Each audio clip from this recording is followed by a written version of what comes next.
Welcome to the Huberman Lab podcast, where we discuss science and science-based tools for everyday life. I'm Andrew Huberman, and I'm a professor of neurobiology and ophthalmology at Stanford School of Medicine. Today we are discussing tools for mood and mental health. I will include tools and resources taken from the guest episode that I did with Dr. Lisa Feldman Barrett, who is a psychologist and neuroscientist whose laboratory focuses on mood and emotions. During that episode, she mentioned several important tools that I do believe everybody should apply and that indeed I've been applying to my own life and have found to be extremely beneficial. I will also highlight some of the specific research articles those tools are based on, which were not covered in the podcast with Lisa. I will also discuss tools gleaned from the 4-episode series that I did on mental health with Dr. Paul Conti, who is a medical doctor specializing in psychiatry. And that episode, as some of you may already know, focused on mental health and the self, as well as relationships. And it included a deep discussion of what is the self. We talked about the unconscious mind and the conscious mind. And we also covered a lot of tools for understanding oneself, both within the context of therapy, but also within the context of things that one can do alone and that require zero cost. In addition, we talked about tools for improving relationships. We talked about first principles of self-care. So I will provide highlights and takeaways of those tools during today's episode. And thirdly, I will include tools, what we often refer to as protocols, gleaned from some recent publications, indeed publications that came out as recently as 2 weeks ago, which really emphasize specific things that we can all do that, again, are zero cost, that have been shown in quality peer-reviewed research to significantly improve mood and mental health. For instance, if you are a regular listener of this podcast, you are probably familiar with my nearly constant reminder that people should view morning sunlight and afternoon sunlight, and if you can't, to embrace some alternatives like looking at bright artificial light, although sunlight is best. Well, there was a recent paper published in the journal Nature Mental Health, an excellent journal, focusing on not just the positive effects of viewing light at those times of day and indeed throughout the day, but also the independent and positive effects of being in darkness for 6 to 8 hours every night. That's right. Not only is light during the day correlated with significantly improved mental health outcomes, but darkness at night, that is avoiding lights, not just bright lights, but lights for up to 8 hours at certain periods of your 24-hour circadian cycle has been correlated with improved mental health outcomes and indeed has been shown to significantly offset certain negative mental health outcomes. This is a spectacular study. Again, it involved an enormous number of research subjects, more than 85,000 research subjects, and it touches on a large number of actionable protocols that I've distilled down to just one or two things that all of us can easily do to improve our mood and mental health on a consistent basis. Before we begin, I'd like to emphasize that this podcast is separate from my teaching and research roles at Stanford. It is, however, part of my desire and effort to bring zero cost to consumer information about science and science-related tools to the general public. In keeping with that theme, I'd like to thank the sponsors of today's podcast. Our first sponsor is Plunge. Plunge makes what I believe is the most versatile at-home self-cooling cold plunge for deliberate cold exposure. I've covered the topic of deliberate cold exposure several times on this podcast. Indeed, we did an entire episode about deliberate cold exposure. And what's very clear from the research literature is that deliberate cold exposure can induce dramatic positive shifts in so-called catecholamines, that is, dopamine, norepinephrine, and epinephrine. This is a small collection of molecules that are released in the brain and body when we do deliberate cold exposure, and that subjectively lead to greatly enhanced feelings of mood, alertness, and focus for many hours afterwards. That's perhaps the best substantiated reason and the most popular reason why people who get into deliberate cold exposure, no pun intended, continue to do deliberate cold exposure on a consistent basis. Plunge uses a powerful and very easy to use cooling filtration and sanitation unit to give you access to deliberate cold exposure in clean water whenever you want. I've used a Plunge for several years now, and I really like it because, first of all, it can use a standard outlet. You don't have to modify the electricity in your home or yard, and it's very easy to clean. In fact, it stays clean for long periods of time, which makes it very easy to maintain as well. Plunge has several different models to select from, including their new all-in cold plunge, which offers faster cooling, smartphone connectivity, and more. If you're interested in getting a plunge, you can go to plunge, spelled plunge.com/Huberman to get $150 off your cold plunge. Again, that's plunge.com/Huberman to get $150 off. Today's episode is also brought to us by 8 Sleep. 8 Sleep makes smart mattress covers with cooling, heating, and sleep tracking capacity. I've spoken many times before in this podcast about the fact that sleep, that is, getting enough quality sleep on a consistent basis, is the foundation of mental health, physical health, and performance. Now, one of the key things to getting the best possible night's sleep is to control the temperature of your sleeping environment. And that's because in order to fall and stay deeply asleep, your body temperature needs to drop by about 1 to 3 degrees. And in order to wake up feeling refreshed and energized, your body temperature actually has to increase by about 1 to 3 degrees. With 8 Sleep, controlling the temperature of your sleeping environment is made extremely easy. 8 Sleep mattress covers allow you to program the temperature of your sleeping environment at the beginning, middle, and end of your night. It can even divide the temperature on the 2 sides of the bed for different people. It also has sleep tracking capacity. It will tell you how much slow wave sleep and rapid eye movement sleep you're getting and really help you dial in the exact parameters so you can get the best possible night's sleep. I've been sleeping on an 8 Sleep mattress cover for well over 2 years now, and it has significantly improved my sleep and therefore my daytime mood, focus, and alertness. If you'd like to try 8 Sleep, you can go to 8sleep.com/Huberman and save up to $150 off their Pod 3 covers. 8 Sleep currently ships in the USA, Canada, UK, select countries in the EU, and Australia. Again, that's 8sleep.com/Huberman. Today's episode is also brought to us by Waking Up. Waking Up is a meditation app that includes hundreds of meditation programs, mindfulness trainings, yoga nidra sessions, and NSDR, non-sleep deep rest protocols. I started using the Waking Up app a few years ago because even though I've been doing regular meditation since my teens, and I started doing yoga nidra about a decade ago, my dad mentioned to me that he had found an app, turned out to be the Waking Up app, which could teach you meditations of different durations and that had a lot of different types of meditations to place the brain and body into different states, and that he liked it very much. So I gave the Waking Up app a try, and I too found it to be extremely useful because sometimes I only have a few minutes to meditate, other times I have longer to meditate. And indeed, I love the fact that I can explore different types of meditation to bring about different levels of understanding about consciousness, but also to place my brain and body into lots of different kinds of states depending on which meditation I do. I also love that the Waking Up app has lots of different types of yoga nidra sessions. For those of you who don't know, yoga nidra is a process of lying very still but keeping an active mind. It's very different than most meditations. And there's excellent scientific data to show that yoga nidra and something similar to it, called non-sleep deep rest or NSDR, can greatly restore levels of cognitive and physical energy, even with just a short 10-minute session. If you'd like to try the Waking Up app, you can go to wakingup.com/Huberman and access a free 30-day trial. Again, that's wakingup.com/Huberman to access a free 30-day trial. Okay, let's talk about tools for improving mood and mental health. I think it goes without saying that these are extremely important topics for everyone, not just to know about, but in my opinion, also for people to implement. And the reason is that we are currently in a worldwide mental health crisis. And while we could debate the reason why we are in a worldwide mental health crisis, it's very, very clear that mood disorders and challenges with mental health abound. And of course, there are many different therapies for the treatment of mood disorders and mental health. Everything from talk therapy with a psychologist or psychiatrist or social worker, prescription drug treatments, there are nutritional approaches, somatic approaches. And I want to be clear that I do believe that there's value in all of these approaches. What tends to matter in terms of what sorts of tools and approaches one adopts includes both access, so whether or not people have access to these type of therapies, whether or not they can afford them on a consistent basis, and also, of course, the severity of the mood or mental health disorder. And I'd be remiss, of course, if I didn't make the statement, and I don't say this just to protect me, I also say this to protect all of you and those that you know, that if you are concerned about yourself or somebody else having a serious mood or mental health disorder, please do seek out help from a licensed clinical psychologist or psychiatrist or other healthcare professional who's qualified to help you in that regard. With that said, we can now have a discussion about tools and protocols for enhancing mood and mental health that truly apply to everybody, regardless of age.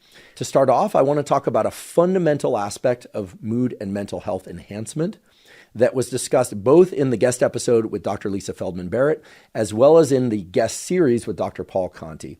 And that has to do with what Dr. Paul Conti referred to as the first principles of self-care or mental health. The first principles of self-care include, but are not limited to, taking excellent care of one's biology, which of course includes both the mind and the body. And in order to make this very simple and actionable, I've distilled out what I refer to as the big six. I've sometimes referred to these as the 6 major pillars of health, both mental health and physical health, as well as performance for that matter. But if we're going to talk about tools for mood and mental health, we absolutely can't discard discussions about our biology. That is, we need to make sure that we're taking care of our normal biological function and indeed enhancing the production of specific neurotransmitters and neuromodulators, that we are optimizing, yes, I use the word optimizing, the function of our so-called autonomic nervous system, that aspect of our nervous system that's humming in the background all the time. It's operating unconsciously to regulate our sleep-wake cycles.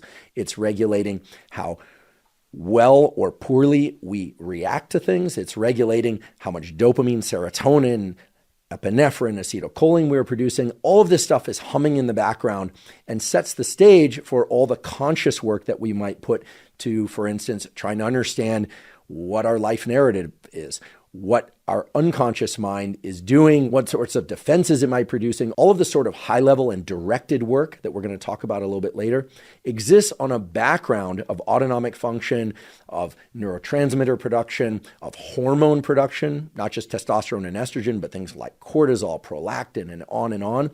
So it's important to understand that if our goal is to be in the best possible mood, given our life circumstances, and to have the best possible mental health, given our life circumstances, and to improve our mood and mental health consistently over time, that we have to pay attention to what I'm referring to here as the big six, or the 6 pillars of mental health. And those are, just to list them off, then I'll go into a little bit more detail: sleep, sunlight, although I'd like to modify sunlight because based on some new data that just came out a couple of weeks ago, I'd like to now make that second pillar not sunlight, but light/dark. So we could even just think about it as light, when and how much light you get. But what you'll soon learn is that how much dark you get is also extremely important. So we've got sleep, light, movement is the third, nutrition, social connection, and stress control.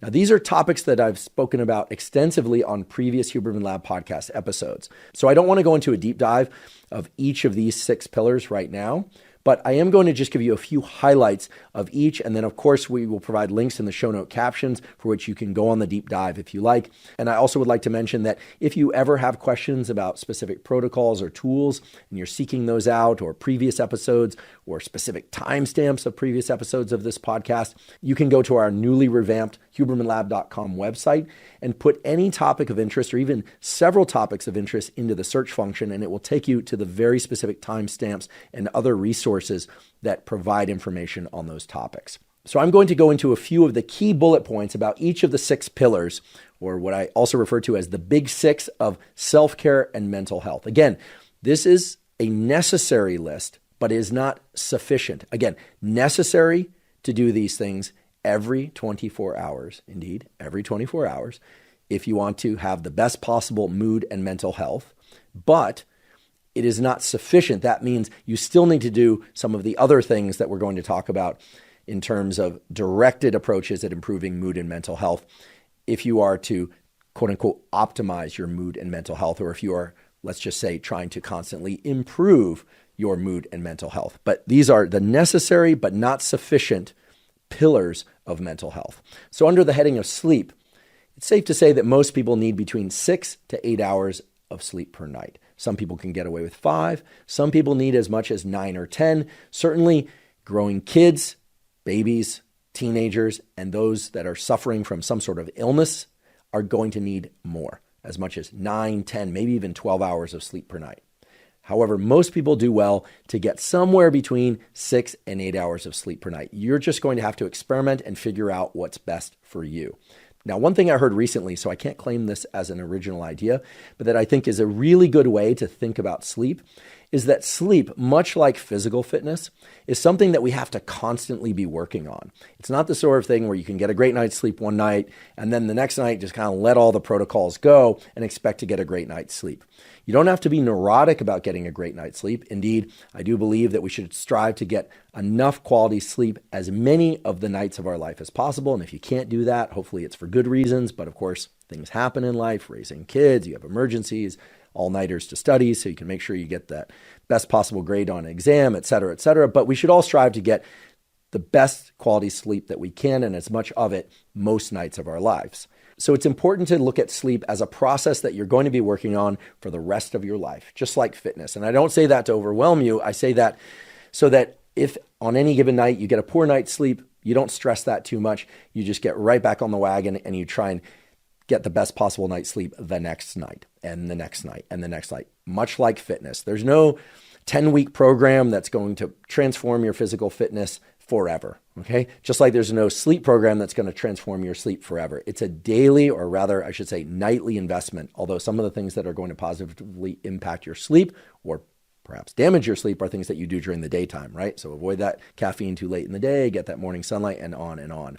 But view sleep as something that you're constantly investing in, and it is a critical investment for your mood and mental health. The other thing that's not often discussed, and I really haven't talked about terribly much on this podcast, is the importance of having a fairly consistent sleep routine. Now, I realize that not everybody can get to sleep at the exact same time each night and wake up at the exact same time each morning. And frankly, that's not practical. I certainly don't do that. However, what we know from the circadian health literature is that everybody should strive, again, that's strive, nobody's perfect, but strive to get to sleep at more or less the same time each night and wake up at more or less the same time each morning. This turns out to be really important for regulating mood and mental health, and indeed for improving your overall levels of sleep, getting the optimal amounts of slow wave sleep, aka deep sleep, and rapid eye movement sleep. And what we know is that ideally you're going to get to sleep within plus or minus 1 hour of your regular sleep time. So if your regular to bed time is 10 o'clock, you're used to getting in bed at 10 o'clock and falling asleep somewhere around 10:30.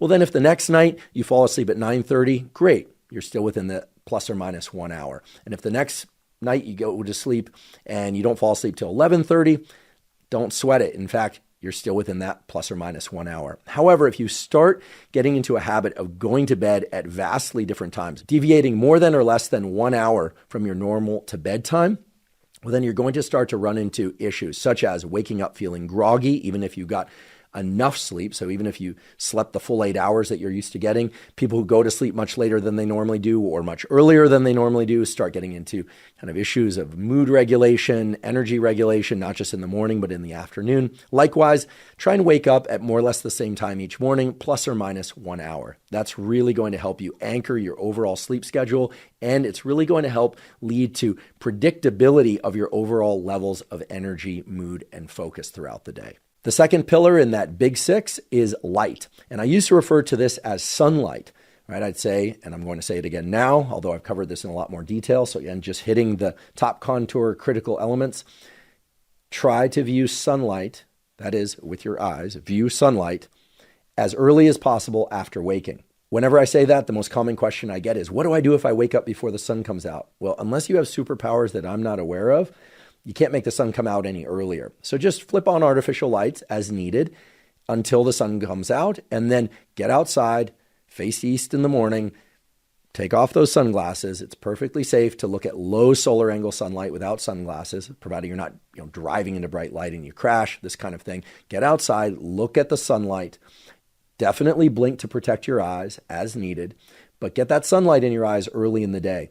This has myriad positive effects on mood, focus, and alertness and nighttime sleep later that night.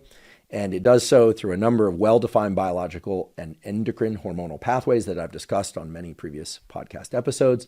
And you want to do this for about 10 minutes on non-overcast days and as long as 20 or 30 minutes on overcast days.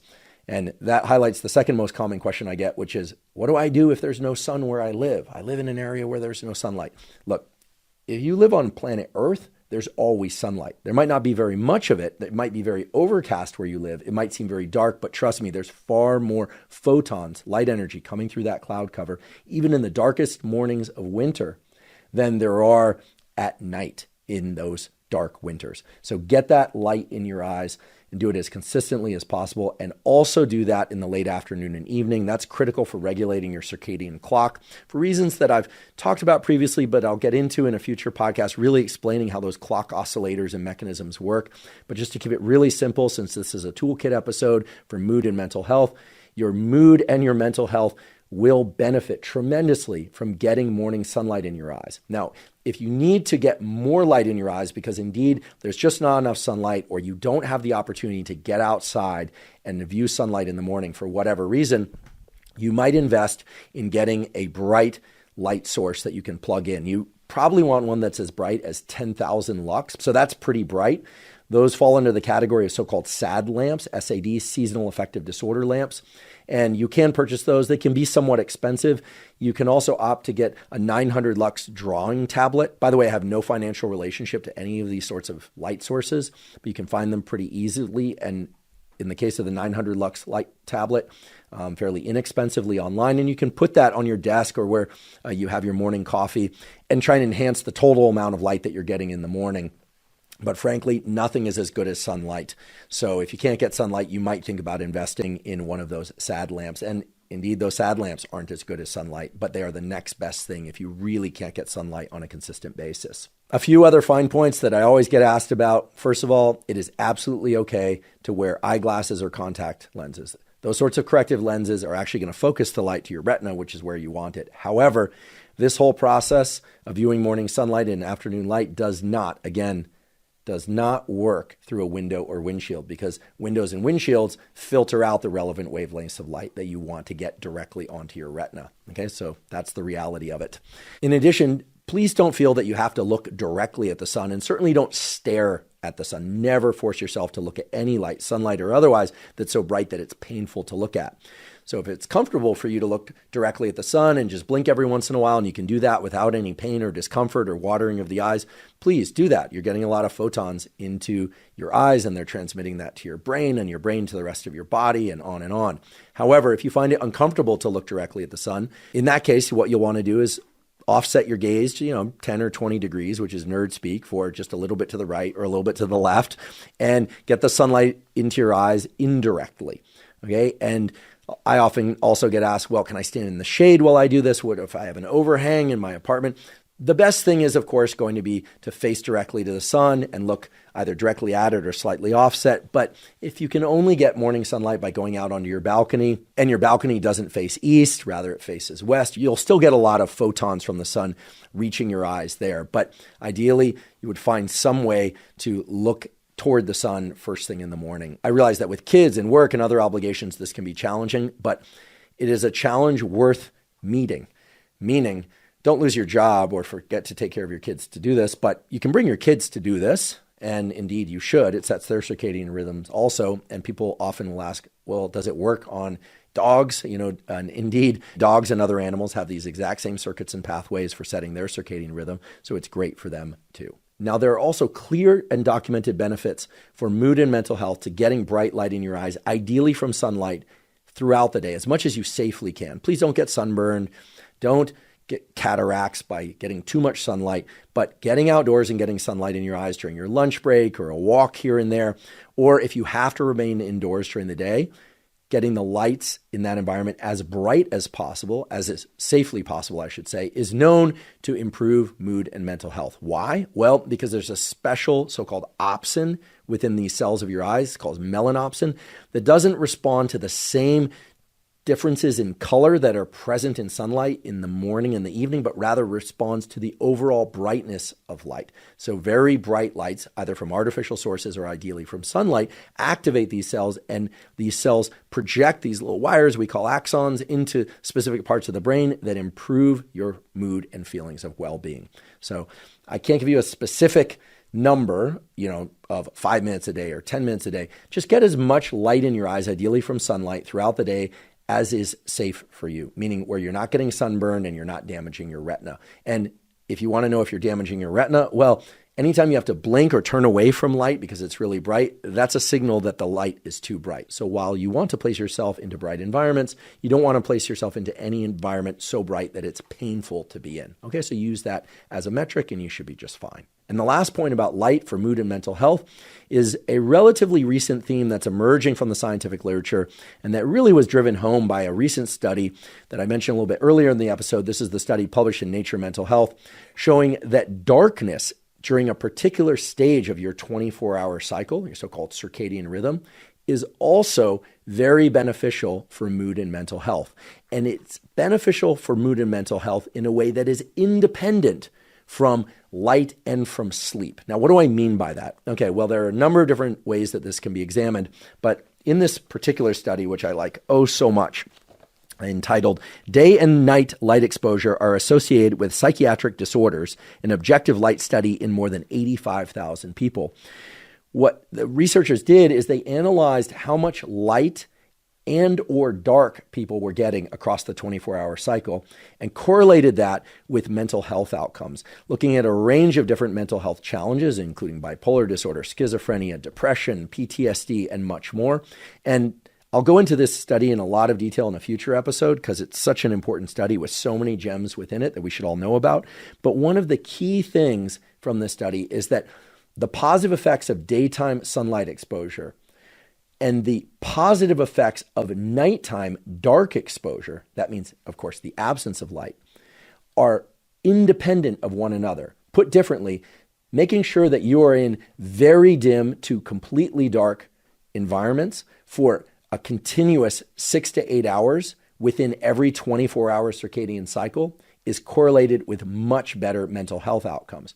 In other words, we shouldn't just think about the presence of light in the morning and throughout the day as positive for mental health. That's all true. It's absolutely true. And this study further verifies that. But that's been known for some time, indeed decades, from the scientific research.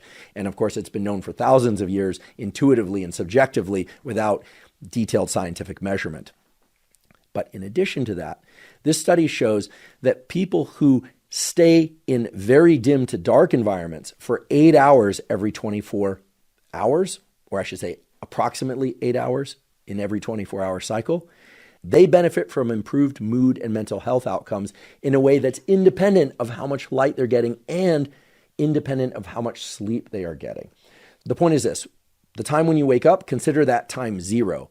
And then again, you don't have to be super strict about this, about 16 to 24 hours after that wake up time, you should be in a very dim to dark environment for that 16-hour to 24-hour period after waking up. Okay, what do I mean by this?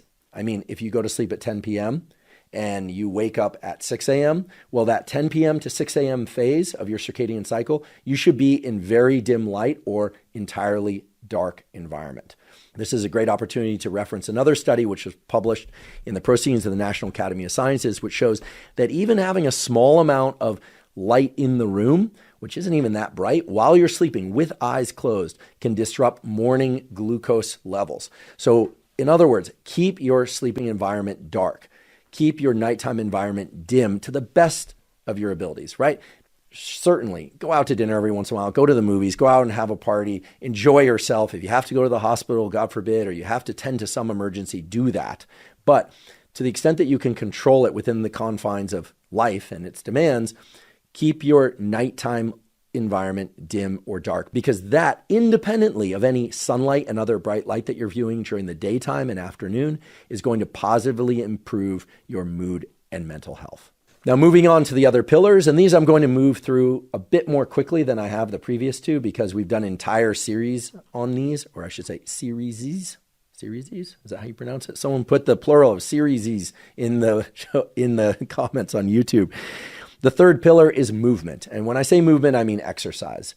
As you all know, we should all strive to get anywhere from 180 to 220 minutes of zone 2 cardio per week. That's movement that allows you to hold a conversation, but were you to do it more intensely or even a bit more intensely, you wouldn't be able to hold that conversation. In addition, we should do some VO2 max work. We should get our heart rate very high at least once a week, doing some sort of movement that's safe for you. So that could be running or cycling or swimming or Pilates, whatever it is for you, getting your heart rate way, way up. is also important, and to do that at least once a week. But daily movement, either cardiovascular training or resistance training, and it's very, very clear that we need both, maybe not on the same days. In fact, I split them to separate days. Resistance training done for anywhere from 6 to 10 sets per muscle group, either close to or to failure. This could be with weights, it could be with bands, it could be with machines.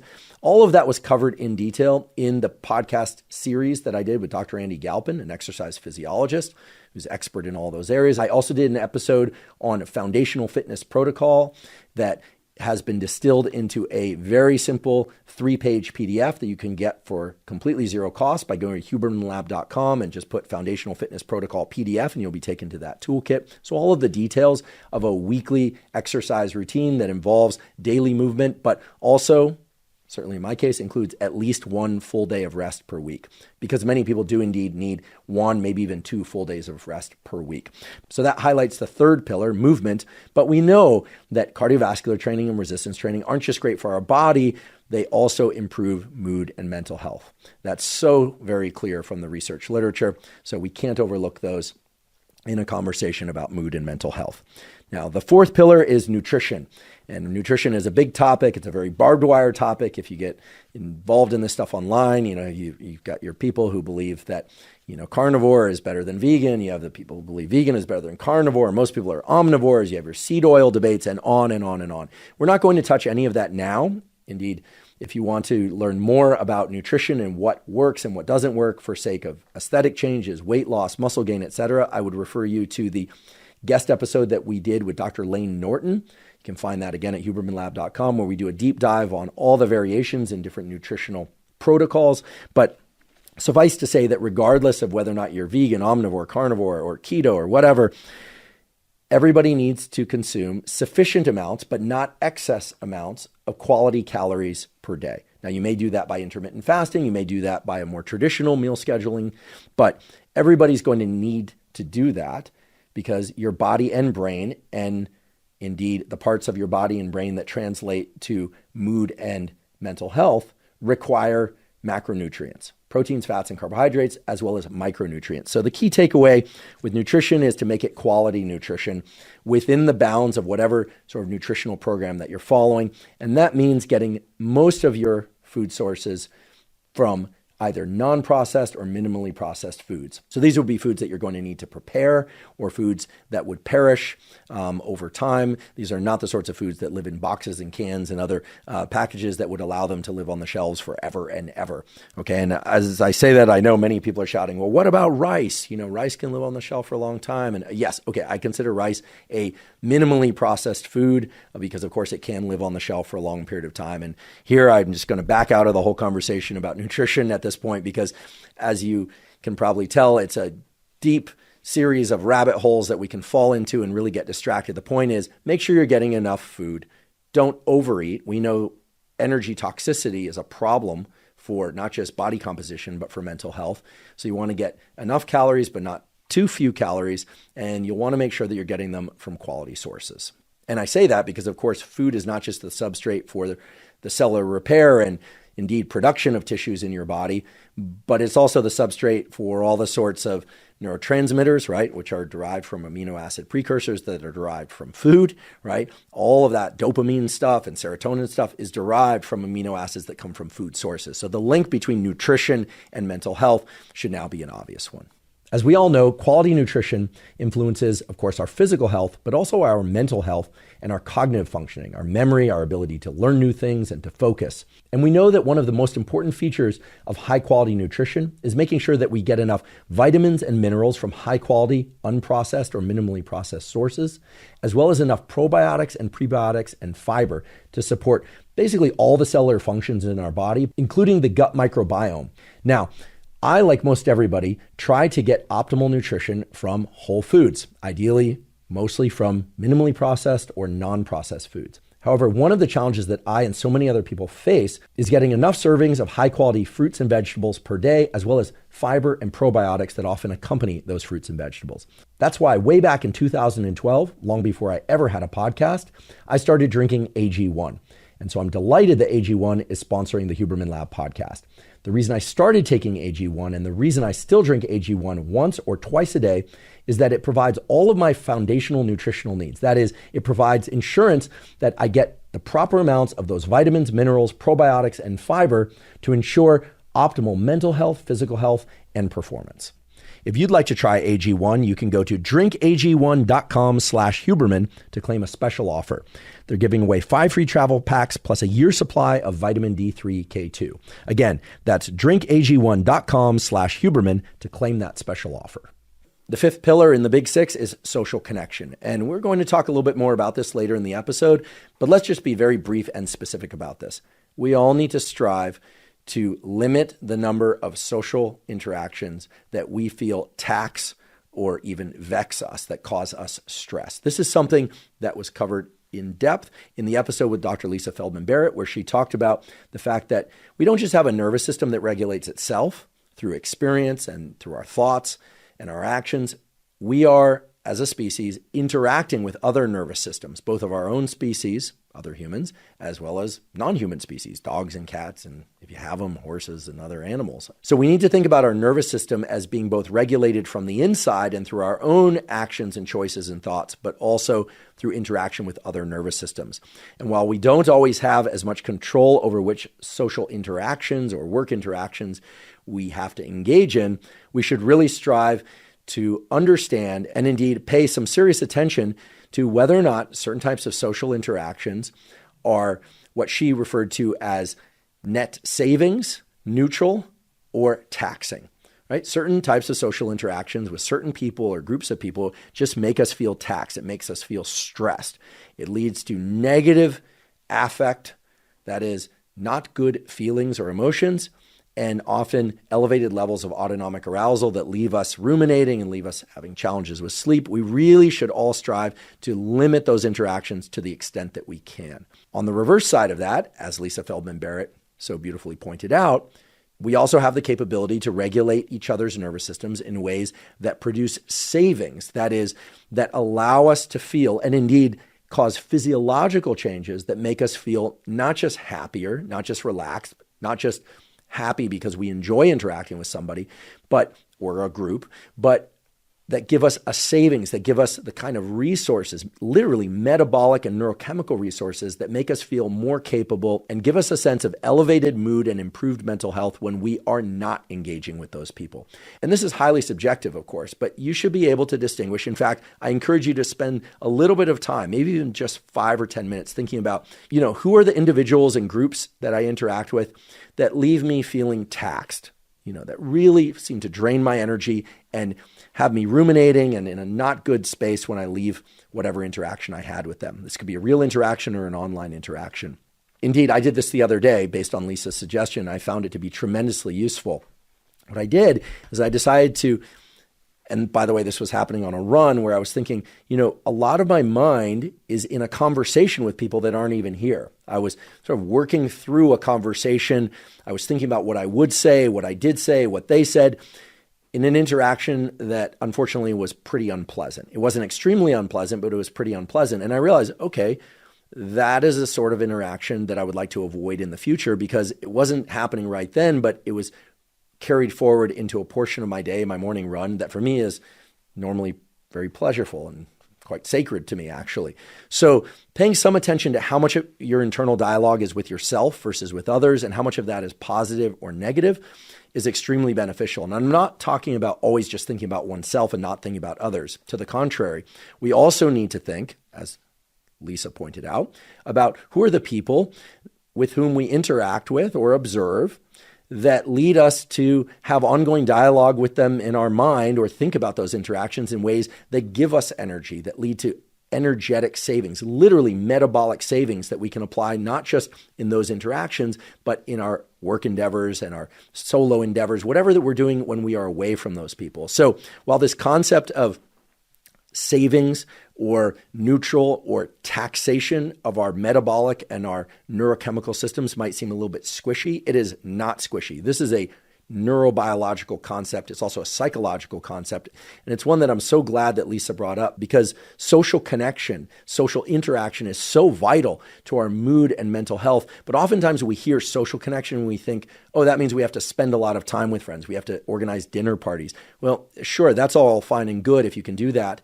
And I do, of course, encourage people to spend time with those that they love. But it's also important to take a step back and just think a bit, maybe even write out a bit, who are the groups and sorts of individuals and interactions that really tax you? Who are the people that you find kind of neutral? And what are the individuals and groups that really provide what Lisa referred to as savings? That is, they tap into the metabolic and neurochemical pathways that lead us to have improved mood and mental health, not just during those interactions, but away from those interactions as well, and often pervasively and extremely positively so. So this is no small deal. This is a really important aspect of our mental health. Now, the sixth pillar in the big six is stress control. And the reason it's included is that, look, stress is going to happen. Life is filled with so-called stressors. And for a good number of years, in fact, the last 15 years, there's been a lot of debate in the field of psychology and neuroscience as well, whether or not stress is good for us, whether or not stress is bad for us, whether or not we simply need to reframe stress as good or bad. And to some extent, all of that is true. We know that chronic stress is not good for our memory, our immune system, or our health. We also know that if you understand the reality, which is that stress also allows us to harness our mental and physical resources to perform better than we would otherwise in certain circumstances, and that provided we can get to sleep each night, that perhaps stress isn't so bad and perhaps is even performance enhancing. I talked about this in the guest episode with Dr. Ali Crum from the psychology department at Stanford, and I've talked about this in other podcasts as well. And I'm not here to tell you that stress is good for you. I'm not here to tell you that stress is bad for you. What I am going to tell you is that it is extremely important that we all have readily accessible stress management tools that work the first time and every time. And these fall into two categories. The first category are real-time tools, so tools that you can use to reduce your level of stress in real time. And the best way that I'm aware of that's grounded in excellent physiology and neuroscience to reduce your stress in real time is the so-called physiological sigh. I did not invent this pattern of breathing. It's not breath work per se. This is a pattern of breathing that we all naturally do in our sleep to restore carbon dioxide and oxygen levels to their proper ratios. We also do it periodically throughout the day without noticing. Indeed, we have a defined or specific neural circuit in our brain that extends to our diaphragm and communicates with aspects of our heart, etc., that allow physiological sighs to calm us down faster, at least to my knowledge, than any other directed protocol. And the physiological sigh, as many of you know, is very simple and straightforward. Anyone can do this. You simply do a big inhale through your nose, try and maximize the inflation of your lungs, and then before you exhale, sneak in another brief inhalation, even if it's just a tiny micro inhalation, to maximally inflate the lungs. And that has an important effect on the little sacs in the lungs called the alveoli of the lungs. It's going to open up whatever alveoli were collapsed in there. And then you're going to do a long extended exhale through the mouth. And typically just one, although sometimes it requires two or three, but just one physiological sigh is effective in bringing down one's level of stress significantly enough that you don't need to do it again. So this can be done essentially anywhere and by anyone. I suppose probably couldn't do it if you were underwater, or certainly don't do it if you're underwater. But otherwise, it's a very safe and very effective way to calm down and reduce your levels of stress in real time, maybe before public speaking or in whatever circumstance you feel you need to calm down in real time. So I'll demonstrate the physiological side for you here. I've done this many times before in previous episodes, but for those of you that haven't heard or seen those episodes, I feel obligated to do it again now. Okay, so it's a deep inhale through the nose, followed by another brief inhale through the nose, and then a long exhale through the mouth. And before you start asking questions about, well, what do I do if I have a deviated septum? Can it be just through the mouth? Do the first two through the nose, do the third through the mouth. So it's like this.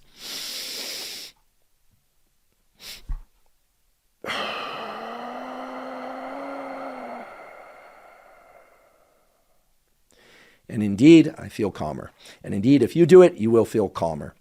You'll notice that second inhale through the nose was kind of sharp in the sense that I had to really push, put some physical effort into making it happen. And, my shoulders jolted upwards. If you were just listening to this and not watching, my shoulders jolted upwards.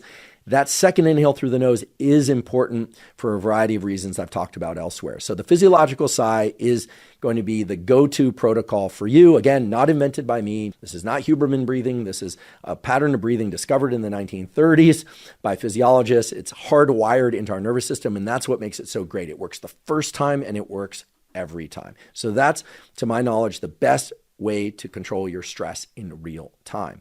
Now, why is that important for mood and mental health? Well, as we'll talk about later, if you want to access your so-called generative drive, a theme that we're going to get into in a bit more detail, this is something that came up during the series with Dr. Paul Conti, you will learn that stress and anger and negative emotions, while they can be very motivating, very arousing, they are not going to be good for your long-term mood and mental health, period.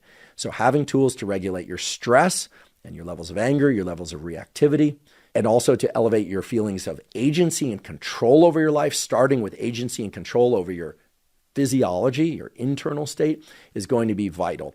And what I love about the physiological sigh is that, of course, it's completely zero cost, but also there's a dedicated circuit in your brain and body for this particular pattern of breathing. We do it spontaneously, but you can do it intentionally, and it works just as well, if not better, to regulate your levels of stress. That is, to bring them down, which has outsized positive effects on your mood and mental health, not just in the moment, but it also should improve your confidence that when stress comes, because the world is filled with stressors, it's not if, it's when stress comes, that you will have a physiologically, scientifically supported tool to deal with and reduce that stress. Now, in addition, I do believe it's important, for sake of mood and mental health, to also have a tool or a protocol to raise your stress threshold. That is, to increase your capacity to deal with life stressors without them feeling so stressful. And there are a number of different ways to do this, but they all center around elevating your levels of adrenaline, epinephrine, and norepinephrine, noradrenaline. Those are the same thing, just they have multiple names. Forgive me. I didn't give the same two things 4 names, so don't blame me. Blame the other scientists that did it. The point is, there are several ways that you can self-induce elevations of noradrenaline and adrenaline, and then to learn to anchor your mind and your thinking to stay calm in those elevated adrenaline states as a practice for when stressors hit you in the outside world and your adrenaline and noradrenaline spike. Now, one of the best ways to do this, because it works the first time and every time and is also zero cost, in fact, it will save you money, is to put yourself in a cold shower or other deliberate cold exposure environment, but everyone has access to a cold shower. Not everyone, but most people. And of course, by turning off the heat, you're going to reduce heating costs, right? Your water bill. So getting into a cold shower for a minute or so to elevate your levels of adrenaline and learning to either use your breathing, you could do physiological sighs, or to distract yourself, or whatever tools and approaches you need to be able to stay calm while you have elevated levels of adrenaline in your body. And the reason deliberate cold exposure works so well to do this is that it is pretty non-negotiable. Even if you really love cold showers or cold plunges or things of that sort, you're still going to get that elevated adrenaline and noradrenaline. It's pretty much non-negotiable. For the first 10 or 15 seconds that you get into a cold plunge or a cold shower, you should fully expect yourself to feel stressed and for your breathing to accelerate. And then your goal is to try and anchor or control your breathing in that stressful environment. And the reason for doing this is that it's a practice. It's a practice that's going to translate to a better ability to manage your internal state and therefore your thinking, your cognition, and your ability to make good decisions under stress. It's not about becoming untouched by stress. It's about being able to better navigate stress. Indeed, I think of this as analogous to driving in fog, something that I had to learn to do because I grew up in the Bay Area and it can be very foggy there sometimes. And of course, you don't learn to drive in fog the first day you learn how to drive, but the first time you hit heavy fog driving where you can only see one reflector in front of you at a time, it is truly stressful, right? You don't know if you're going to come up on another vehicle in an instant, which of course can happen. So you have to adjust a number of things. You have to learn how to do that. And while I would never elect to drive in fog, Learning to drive in fog teaches you how to be comfortable driving in different weather environments. Same thing with driving in a rainstorm, or for you East Coasters from the Northeast, learning how to drive in a snowstorm. You would never elect to do that, but once you do it a few times, you feel more comfortable in those extreme conditions. So that's really what raising your stress threshold is all about. Of course, do it safely, do it under conditions in which you're not going to get hurt or anyone else will get hurt.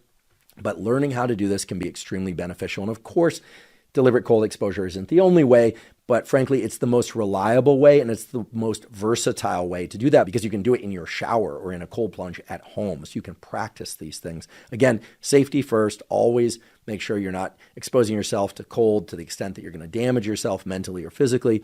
But it's a great practice, and you could probably think of other ways to spike your adrenaline that was safe. And of course, life will spike your adrenaline. So you can also use real life as your stress inoculation tool. And we all have to do that anyway. What I'm suggesting is that you adopt a real-time tool, physiological size, and that you adopt at least one offline tool that you do anywhere from 1 to 3, maybe 7 days a week, but at least one day a week that you put yourself into a cold shower, deliberate cold exposure, not for sake of increasing metabolism or anything else, but really just to learn how to calm yourself and maintain clear cognition when stress hits, because indeed, stress is going to hit. So that's the big 6 for improving mood and mental health. And the big 6 apply, that is, they are the cornerstone for mood and mental health, regardless of who you are, regardless of your age, regardless of whether or not you're dealing with an acute or a severe mood or mental health disorder, or you find yourself to be reasonably healthy with respect to mood and mental health, and you simply want your mood and mental health to be stable and or improve over time.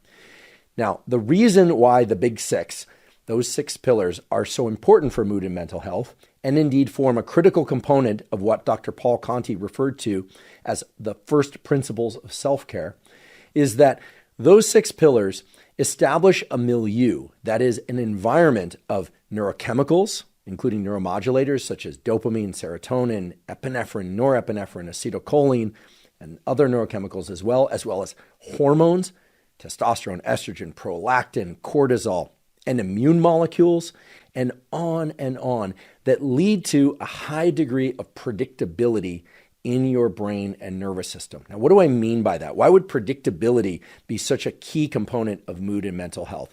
Is it really just about knowing that you're going to feel energized in the early part of the day and tired at the end of the day? Now, that might be part of it, but that's not the major takeaway.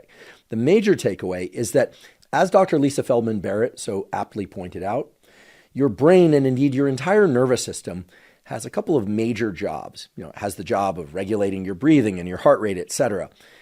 It also has the job of regulating your thinking and your planning and your memory. Those are the jobs of the brain and nervous system that we normally hear about. But if we think about the more macro jobs that the brain has, the key function of the brain, certainly the parts of the brain that are more recently evolved, the ones involved in thinking and planning, etc., are really involved in generating predictions about what's going to happen next and whether or not you're going to be prepared for what's going to happen next.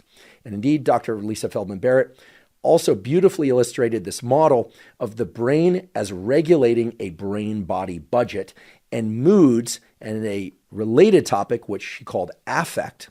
Okay, I'll explain what affect is in a moment, setting the stage for being able to better predict what's going to happen next, and therefore regulating your mood in the moment. Let's just take a moment and explore that statement in a little bit more detail. Essentially, what she was saying, and what I'm now again saying, is that your brain and body go through different states. Your state at a given moment can be labeled as your affect. Your affect includes a lot of different things, including levels of autonomic arousal, levels of hormones, levels of transmitters, all of that stuff. But it falls under the umbrella of affect. Affect essentially sets the stage for particular emotions to be more likely or less likely to emerge. So emotion and affect aren't the same thing. Affect is a bit more general and sort of undergirds the possibility of having certain moods, like feeling elated, happy, or sad or depressed. It really sets the general stage for different types of specific emotions, even highly specific emotions. So in that way, when you're taking care of the big 6, when you're tending to these 6 pillars on a regular basis, and I should point out that we really want to tend to those 6 pillars every single day or every single 24 hours. We really need to make those a regular investment to the extent that we can. When we do that, we create a neurochemical and a neural milieu that allows the brain to be in a better predictive state. It allows the brain to give rise to certain affects, spelled AFFECTS, so affects, that lead to certain emotions being more or less likely to occur. Put very simply, when we're tending to those 6 pillars on a regular basis, we feel better more generally, and therefore the emotions that we tend to have under different conditions, even conditions of a difficult interaction with a coworker or with a family member, tend to be more positive than if we are not tending to those 6 pillars. Now, in some sense, that's sort of a duh statement. For instance, if you're sleep deprived, if you're not fed well, like you haven't eaten in a few hours, of course, you're going to be more irritable. You're going to be more reactive. You are going to be more emotionally labile. But sleep and nutrition are just 2 of those 6 core pillars. When we talk about those core pillars and the necessity for tending to them on a regular, every 24-hour basis, what we're really talking about is creating a milieu within our brain and nervous system that allows the nervous system to do what it does best, and in fact, what its main job is to do, which is to predict what's going to happen next. Because as Lisa Feldman Barrett pointed out, emotions are really context-dependent states that allow us to navigate not just our present circumstances, but they are our nervous system and brain's best guess about the circumstances that we are soon going to encounter. Now, I don't offer you all of that as kind of a bunch of, a tangled mess of nerd speak to confuse you. What I'm saying is that by tending to those 6 core pillars, you are shifting the likely affects that you will experience and therefore the likely emotions that you will experience. So you're biasing your whole system towards more positive affect and more positive emotions, regardless of what your life circumstances happen to be and the stressors that you encounter. And indeed, you also are including that 6th pillar of stress control. So when those stressors arrive, you will be better able to navigate them. Now, this view of emotion regulation, of mood and mental health, is certainly not a novel concept. People have talked about the physiological regulation of mood from the time of William James and even earlier. It's been a long-standing question, for instance, or debate in psychology and philosophy.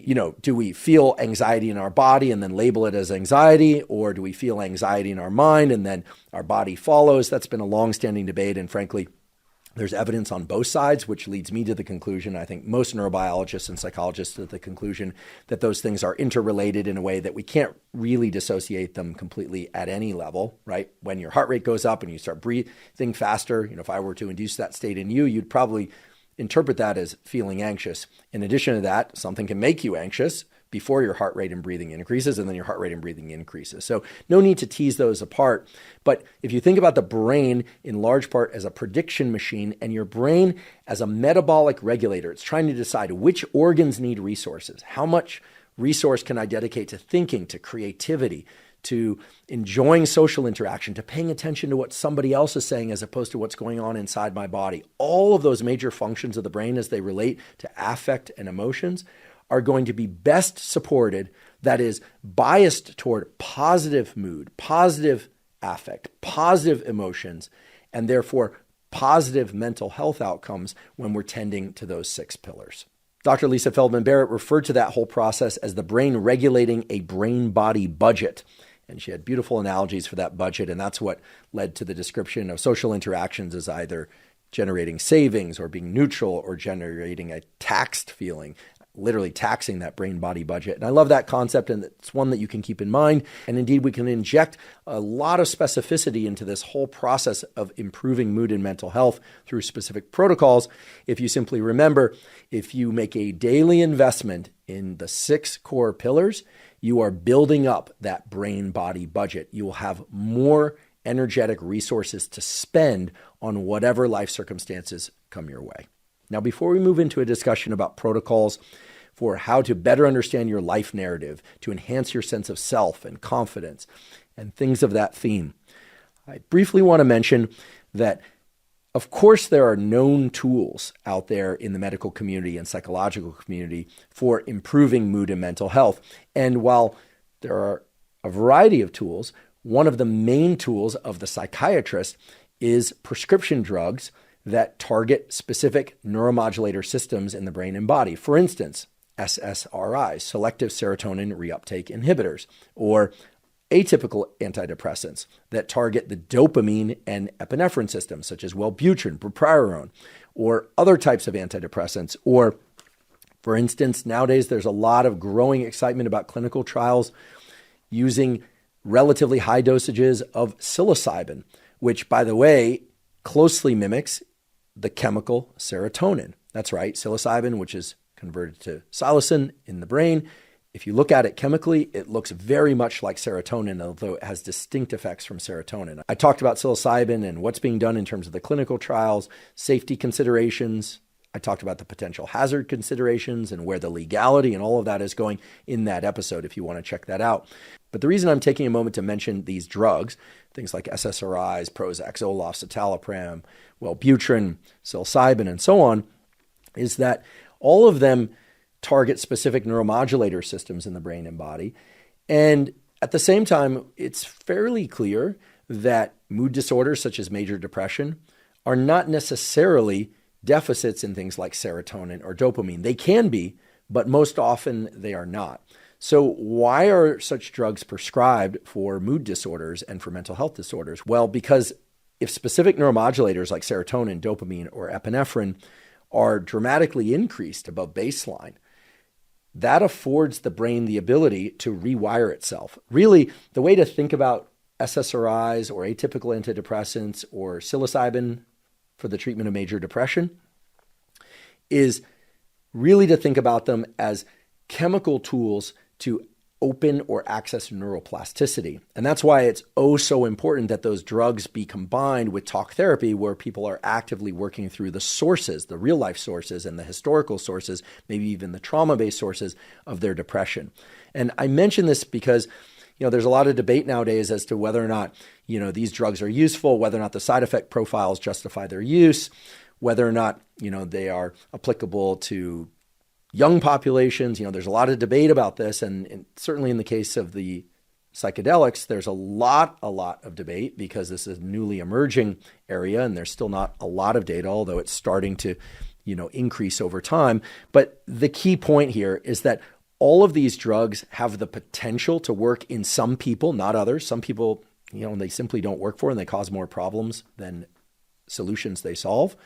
But they tend to work by increasing the propensity for neuroplasticity by changing the neuromodulator milieu in the brain. And this is an important point when thinking about tools for enhancing mood and mental health, that when we think about tools for enhancing mood and mental health, and next, of course, we're going to talk about the tools that are specifically designed to target a specific aspect of one's life story or concept of self, all of that is always operating on a backdrop of two things: that overall neurochemical milieu and autonomic function that the 6 pillars relate to and support if we're tending to those. But any improvement in mood and mental health that's going to be significant, it's going to be noticeable, and it's going to be stable, it's going to be pervasive over time, is going to require that some degree of neural plasticity, some degree of neural rewiring occur. So I'm not bringing up the topic of these particular drug tools to say that they are the best way to improve mood and mental health. I'm certainly not saying that. They are but one way to potentially improve mood and mental health. And if they are going to work, they always work best when done in concert with talk therapy, because they are opening the opportunity for neuroplasticity, but then that neuroplasticity has to be directed toward a particular endpoint.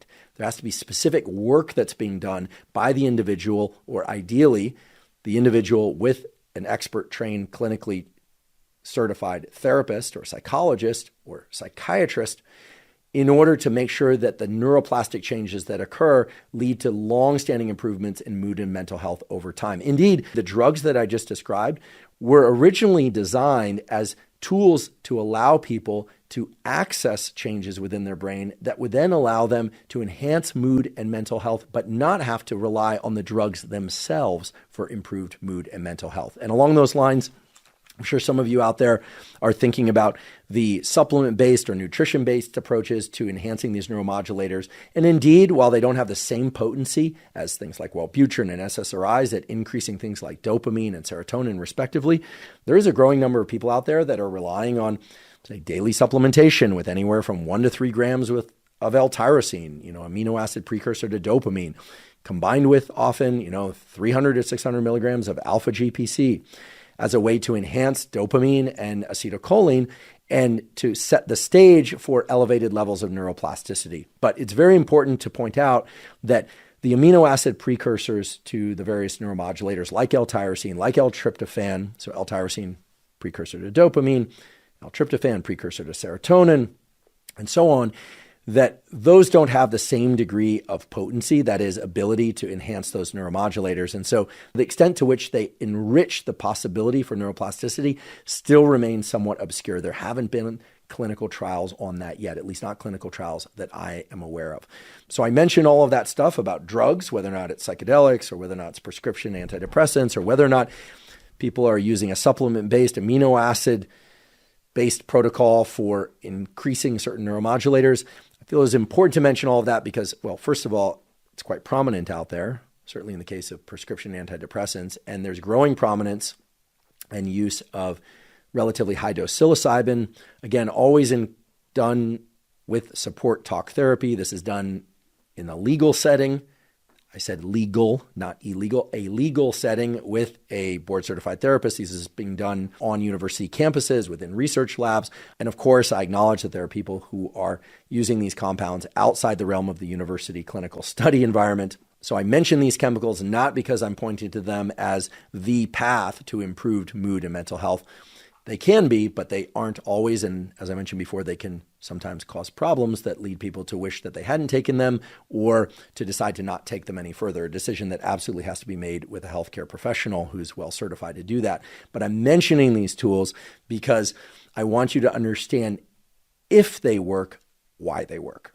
And one key point that was really emphasized by Dr. Paul Conti, who, as I mentioned before, is a psychiatrist, so he uses pharmacology in his practice, although he uses other non-pharmacologic tools as well, is that these pharmacologic tools are never to be viewed as the be-all, end-all of enhancing mood and mental health. They are but one path to improving mood and mental health, and indeed should be viewed as a path to getting people who are otherwise unable to engage in those 6 core pillars, those first principles of mental health, to be able to do those things on a regular basis. And then perhaps, based on a discussion with their clinician, these people could come off those pharmacologic agents. Maybe yes, maybe no. It depends on the individual. It depends on the circumstances. But those core 6 pillars, those first principles of mental health that include but are not limited to those core 6 pillars are absolutely essential. There's no drug that can replace those core 6 pillars. I'd like to take a quick break and thank our sponsor, Inside Tracker. Inside Tracker is a personalized nutrition platform that analyzes data from your blood and DNA to help you better understand your body and help you reach your health goals. Now, I've long been a believer in getting regular blood work done for the simple reason that many of the factors that impact your immediate and long-term health can only be analyzed from a quality blood test. Now, a major problem with a lot of blood tests out there, however, is that you get information back about metabolic factors, lipids, and hormones, and so forth, but you don't know what to do with that information. With Inside Tracker, they make it very easy because they have a personalized platform that allows you to see the levels of all those things, metabolic factors, lipids, hormones, etc., but it gives you specific directives that you can follow that relate to nutrition, behavioral modification, supplements, etc., that can help you bring those numbers into the ranges that are optimal for you. If you'd like to try Inside Tracker, you can go to insidetracker.com/Huberman to get 20% off any of Inside Tracker's plans. Again, that's insidetracker.com/Huberman. Okay, so setting aside the core 6 pillars, let's now talk about other tools for mood and mental health that center around really what we more typically think of when we think of mood and mental health, which is emotions. When Dr. Lisa Feldman Barrett was a guest on the podcast, she said something that was really incredible. And it's something that's strongly grounded in excellent scientific data, which is the more specificity that we can put to labeling our emotions, the better off we're going to be in terms of our overall mental health. Let me restate that. The more specific language that we can put to our own internal emotions, even if that language is just to ourselves in our own internal narrative, we don't even have to speak out what those labels are, the better that we're going to feel over time. And indeed, this effect can be quite rapid. And indeed, Dr. Lisa Feldman-Barrett has done research on this very specific topic. It's something that's referred to as emotional granularity. So while some of us move through life with a sort of what I call emojification of emotions, you get your happy face, happy, your sad face, sad, you're angry, depressed, anxious. Those are labels for emotional states, or you could think of them as affects or emotions. I think of them as emotions, but they're not very specific. They're pretty broad bins. We say sad or depressed or super sad, anxious, panic. When we think of that as nuanced, but it's not very nuanced. And Lisa's laboratory and other laboratories have explored two things. First, if people are asked to or encouraged to put more granularity, more specificity on what they're feeling, then it seems that their levels of emotional processing are better overall. How does that translate to emotions? Well, it translates to better overall feelings of well-being when one is placing more specificity on positive emotions. And the flip side is also true. So this is important to know. If one places more specificity on negative emotions, it also can enhance one's kind of experience of those negative emotions. Now, that means that this is a two-sided blade, all right? This isn't always a good thing. And if one is thinking about protocols for improving mood and mental health, the data make very clear that adding more specificity to our positive emotions in terms of the language we use, but also just the depth with which we process and think about those positive experiences can be very beneficial for us. So there are two studies that I'd like to highlight that relate to this. The first is entitled Effective Self-Monitoring Through Experience Sampling on Emotion Differentiation in Depression. And the second study is entitled Emotional Granularity Increases with Intensive Ambulatory Assessment. Methodological and individual factors influence how much. Now, each of these studies focus on something slightly different. The first study was mainly focused on people who have depression, and they were cued several, if not many times per day, to just think about and report on their emotional state. And that was done in order to get people to place more granularity, more specificity on what they're feeling, but also simply to tap into how they're feeling on a more regular basis throughout the day. The second study, which is one that included Dr. Lisa Feldman-Barrett as an author, was slightly different because it focused on non-depressed individuals and it cued them to touch into their emotions more times per day. And it also included some physiological measurements, and one in particular that we're going to talk about in some detail. Now, I don't have time to go into all the details of these studies. I may do that in a future podcast episode, but the key takeaways are very important for all of us to know, which are, first of all, the more often that you can ask yourself, what am I really feeling right now? How do I feel? And this is so critical, the more that you force yourself to not use broad labels or simply valence labels. Valence labels are good or okay or bad. And instead, understand that good is not an emotion. Okay is not an emotion. Bad is not an emotion. But rather saying, I feel, curious but a little anxious, if that happens to be the case. Or I feel, bored, but, also a little bit in positive anticipation about what's going to happen tomorrow. Things of that sort. Putting more nuance and specificity on your emotions, but also touching into or thinking about your own emotional states more times per day clearly has positive outcomes for mood and mental health. And the reasons for that are incredibly interesting. And this is something everybody should understand.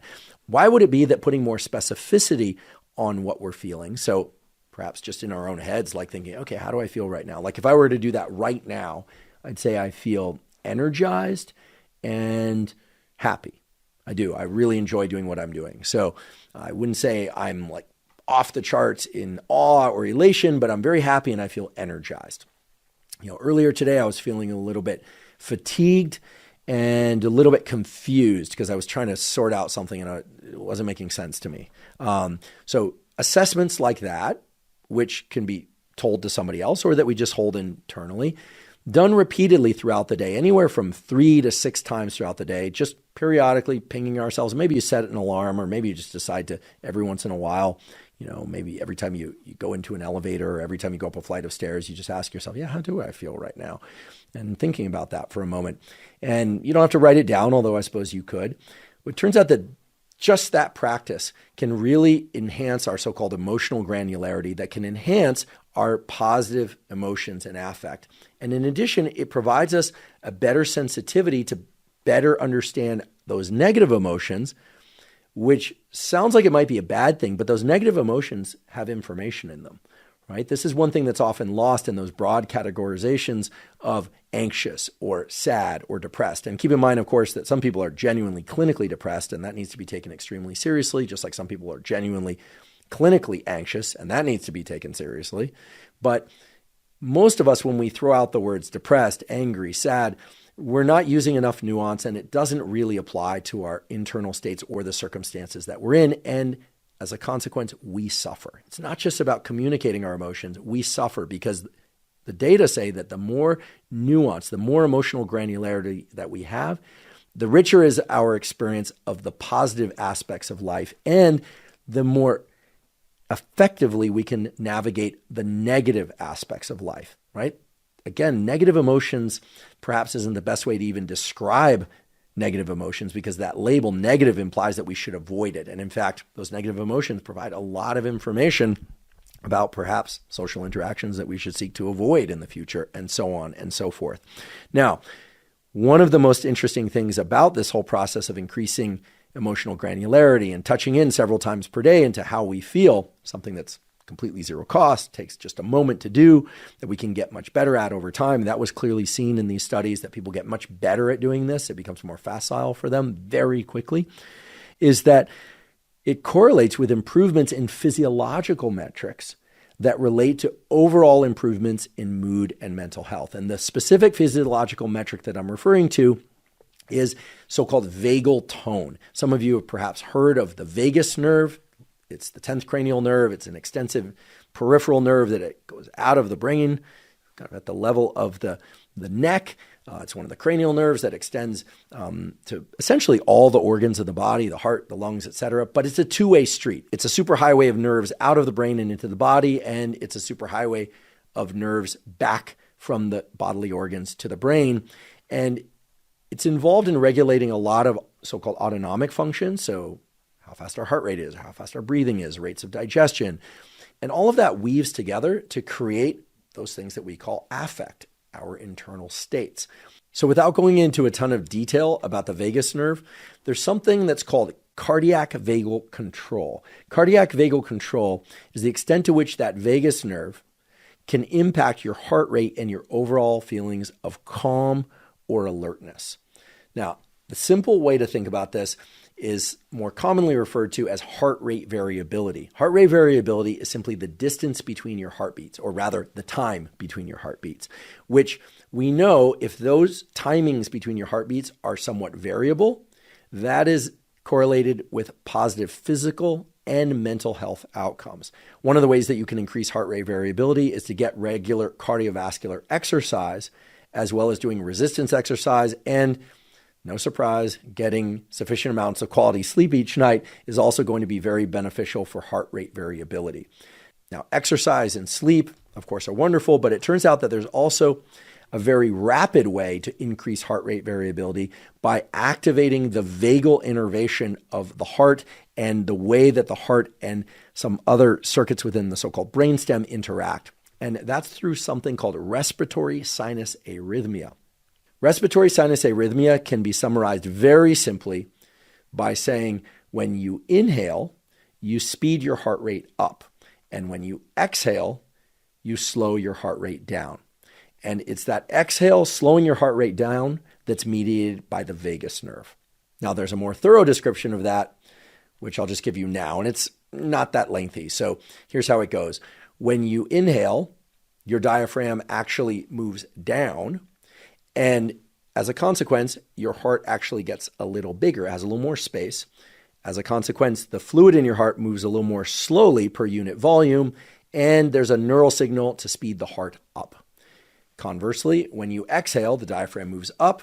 That means there's a little less space for the heart in the general area where it's sitting. So the heart gets a little bit smaller, a little more compact. That means that the fluid in your heart is moving more quickly through that smaller space, and there's a neural signal mediated by the vagus to slow the heart down. So that's why inhales speed your heart up, and exhales slow your heart down.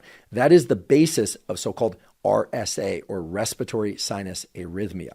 Now, what does any of that have to do with the granularity of language that we place on our emotions? Well, it turns out there's several studies showing that when people place more descriptive granularity on their emotions, that is correlated with, it's not causal, but it's correlated with improvements in respiratory sinus arrhythmia, which we know correlate with improvements in heart rate variability. Indeed, it's one of the major bases for heart rate variability, which we know is correlated with not just positive physical health outcomes, but positive mental health outcomes, including lower levels of anxiety, improved sleep, and overall levels of mood. This is a topic that I'm very familiar with because last year, my laboratory at Stanford University School of Medicine, in collaboration with a colleague of mine, Dr. David Spiegel, our associate chair of psychiatry, also at Stanford University School of Medicine, published a clinical trial in Cell Reports Medicine showing that there's a particular pattern of breathing that people can do for just 5 minutes per day that is effective in significantly improving various metrics related to mood and reducing anxiety and also improving sleep. Although I should say the protocol I'm about to describe didn't uniformly improve all of those metrics. It had a bigger effect on some versus others. I'll provide a link to that study in the show note captions. But if you're wondering what this protocol is that people did for 5 minutes a day that allowed them to, by the way, pervasively improve their mood. So it wasn't just their mood while they were doing this 5 minute a day protocol. It was improvements in mood around the clock, essentially, as well as improvements in other physiological metrics and other aspects of those 6 core pillars. It was that physiological sigh that we talked about earlier. Although in this case, we didn't have people do just one physiological sigh. We had people set aside 5 minutes per day. So set a timer for 5 minutes. They could sit or lie down. They could do it any time of day. And we just had them repeat that physiological sigh for a duration of 5 minutes total, so that they would do 2 inhales through the nose and then a full exhale to lungs empty through the mouth. Then they would do it again, and then they would do it again and again until those 5 minutes were completed. Again, the outcome of that clinical trial was that that particular pattern of breathing, which we called cyclic physiological sighing for 5 minutes per day, again done any time of day, had the most positive outcomes in terms of improving mood and mental health and autonomic function, those things related to sleep and heart rate variability. So that's a very simple, very minimal time investment, zero cost tool that anyone can use that, again, improves various metrics of physical health, but also improves metrics of mental health. And it ties right back in with what was observed in the work by Dr. Lisa Feldman Barrett, exploring how putting more word label emotional granularity on one's emotional states positively impact our physiological state. And the fact that thinking about our emotions more frequently throughout the day and deliberately putting more label granularity on those emotions frequently throughout the day is correlated with this improvement in respiratory sinus arrhythmia and heart rate variability. The fact that these things all relate to one another should not surprise us, because indeed there's a previous paper. This is a quite extensive review. Actually, it's a very nice review. It's one that I encourage anyone who's interested in these topics to explore, especially psychologists who might have an interest in physiology, or psychiatrists, or simply people who are interested in mind-body stuff. This is a review published in 2017 in the journal Biological Psychology, entitled Cardiac Vagal Control as a Marker of Emotion Regulation in Healthy Adults, a review. And again, it's a really wonderful literature review of the peer-reviewed primary research, which really establishes that this thing, vagal tone, our ability to kind of put the brakes on our autonomic nervous system and slow our heart rate down deliberately through our breathing, and perhaps even just by stopping and reflecting on what our emotional states are, is really beneficial for our overall mood and mental health. And I want to highlight, bold, and underline that word overall, because it's not just the case that people experience elevated mood and mental health in the moments where they stop and go, oh, how am I feeling? Oh, am I feeling, bored or agitated? Do I feel particularly excited? Sure, that can have some impact on physiological metrics and mood and mental health, but in all of these studies, the outcome seems to be that people's overall levels of mood and mental health are enhanced, not just while they're thinking about their emotions or doing this 5-minute-a-day cyclic sighing, but around the clock, which is really terrific because I think that's what most all of us want, which is improved mood and mental health, not just in the moments when we do a practice or in the few minutes afterwards, but 24 hours a day. I suppose we might segment out sleep, during which, hopefully we're having great dreams as opposed to other kinds of dreams. But the point is, everyone, I have to imagine, would like to feel better and have elevated mood and mental health during the times when they're awake. And indeed, these sorts of protocols have been shown to do that, or so say the scientific data.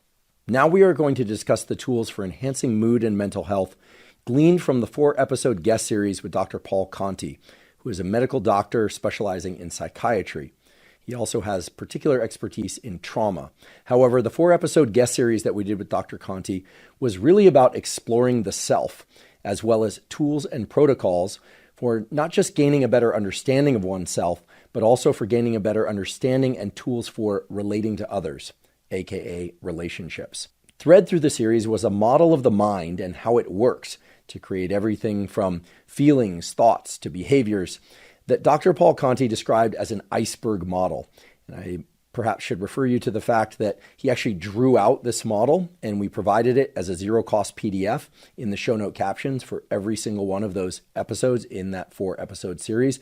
We also provide a link to this model in the show note captions for this tools episode. The model is called the iceberg model, and as the name suggests, it resembles an iceberg in which the vast majority of our mind's processing occurs below our conscious awareness, in our unconscious mind. So that's the portion of the iceberg that resides below the surface, whereas the portion of our mental processing that we are aware of resides above the water surface, the so-called conscious mind. So a key aspect of the iceberg model is that the unconscious mind is responsible for the vast majority of our feelings, thoughts, and behaviors, but that we are not aware of how this unconscious mind is doing that. And by extension, the tools and protocols that Dr. Conti described largely deal with going into the unconscious and figuring out how the unconscious processing is influencing our conscious processing, both in healthy and in unhealthy ways. And when we say in healthy and unhealthy ways, we're largely referring to the presence of defenses. So some of you have perhaps heard of defenses before. Some defenses can indeed be healthy and others are unhealthy. There are defenses such as projection, sublimation, denial. And during the course of that 4-episode series, Dr. Conti explains how projections are not always bad for us. Indeed, they can protect us from panic, from severe trauma, but they also can create difficulties in processing our own understanding of self and of our life experiences in ways that can actually be damaging to us. So a key takeaway from that 4-episode series is to understand and acknowledge that your unconscious mind is driving much of what you feel, think, and do.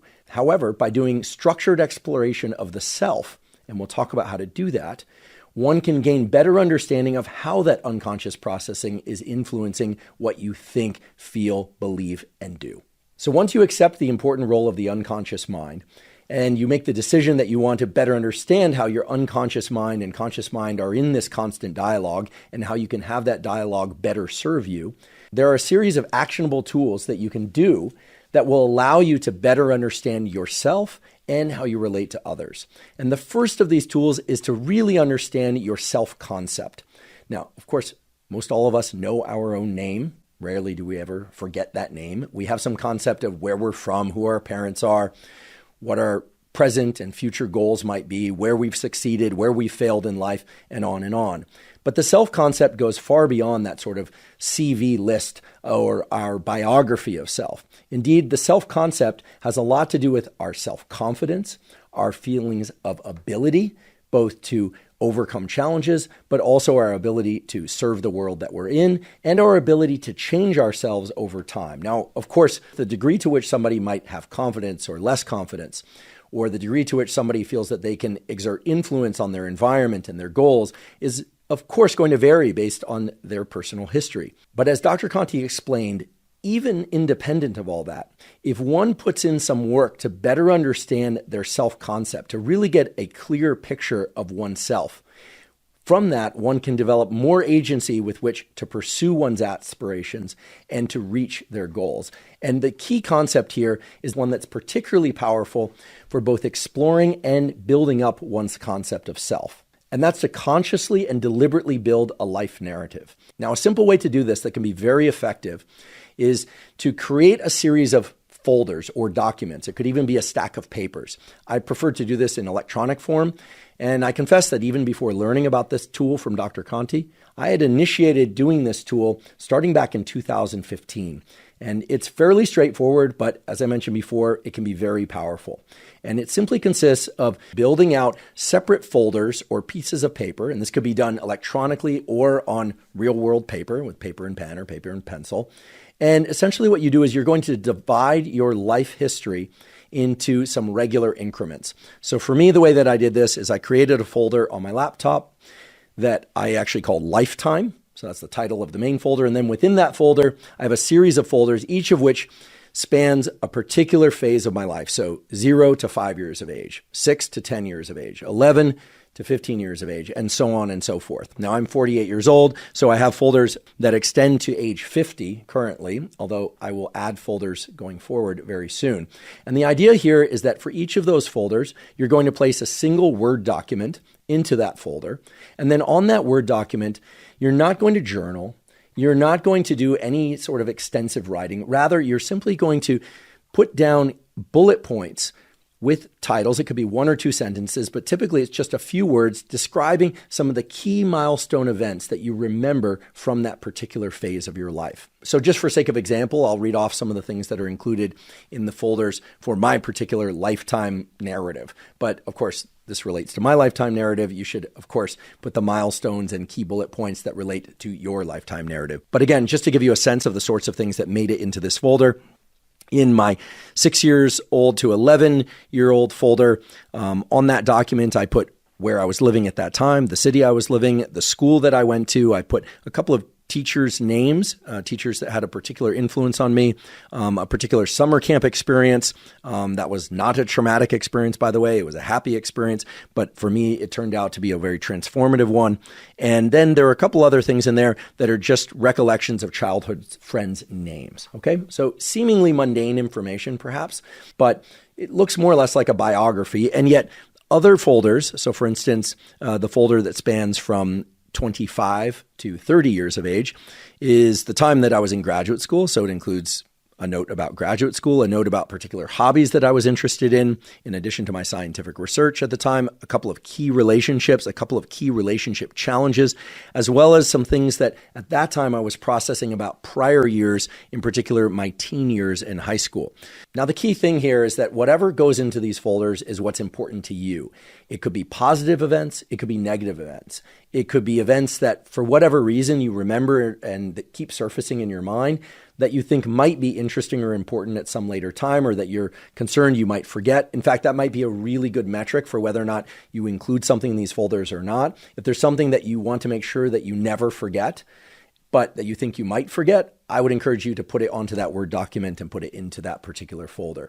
Again, this isn't about creating a coherent life story. This is about creating a series of segments of small collections of key life events, positive, negative, neutral, inspiring, basically anything that was salient for you at that particular time. And of course, if you want to put reflections about those particular events into that Word document, you're more than welcome to do that. But the basis of this self-concept developing exercise is just that. It's to develop a historical sense of yourself. Of course, bringing you up to present day, where you will continue to add things to whatever Word document goes into that particular folder for the age you happen to be now.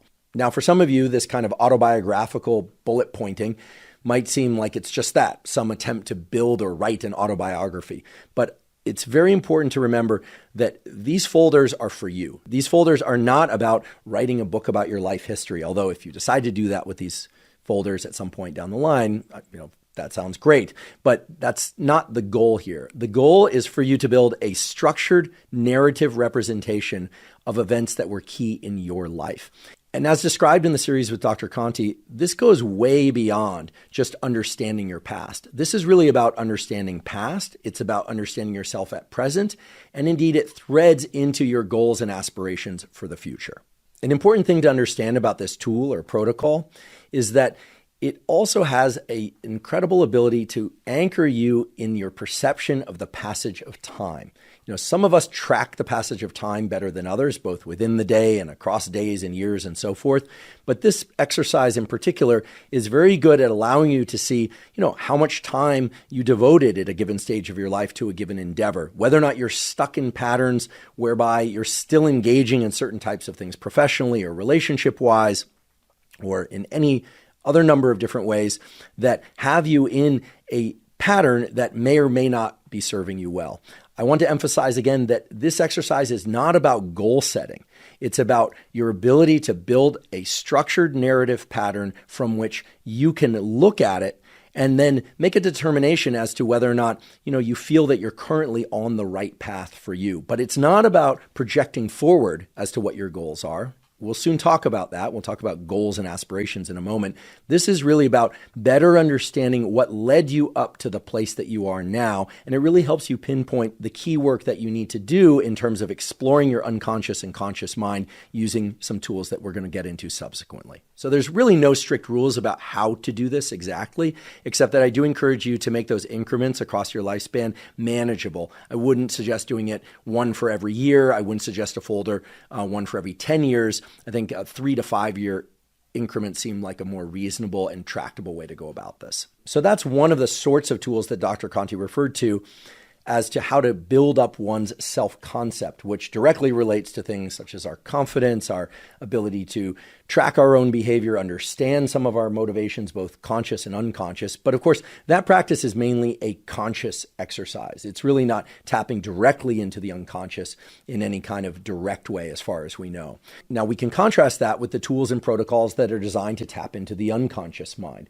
And of course, there are a number of different ways to do this that were discussed in that 4-episode series with Dr. Conti. But one of the most powerful ways to do this is by thinking about, and indeed sometimes writing about or even analyzing one's dreams.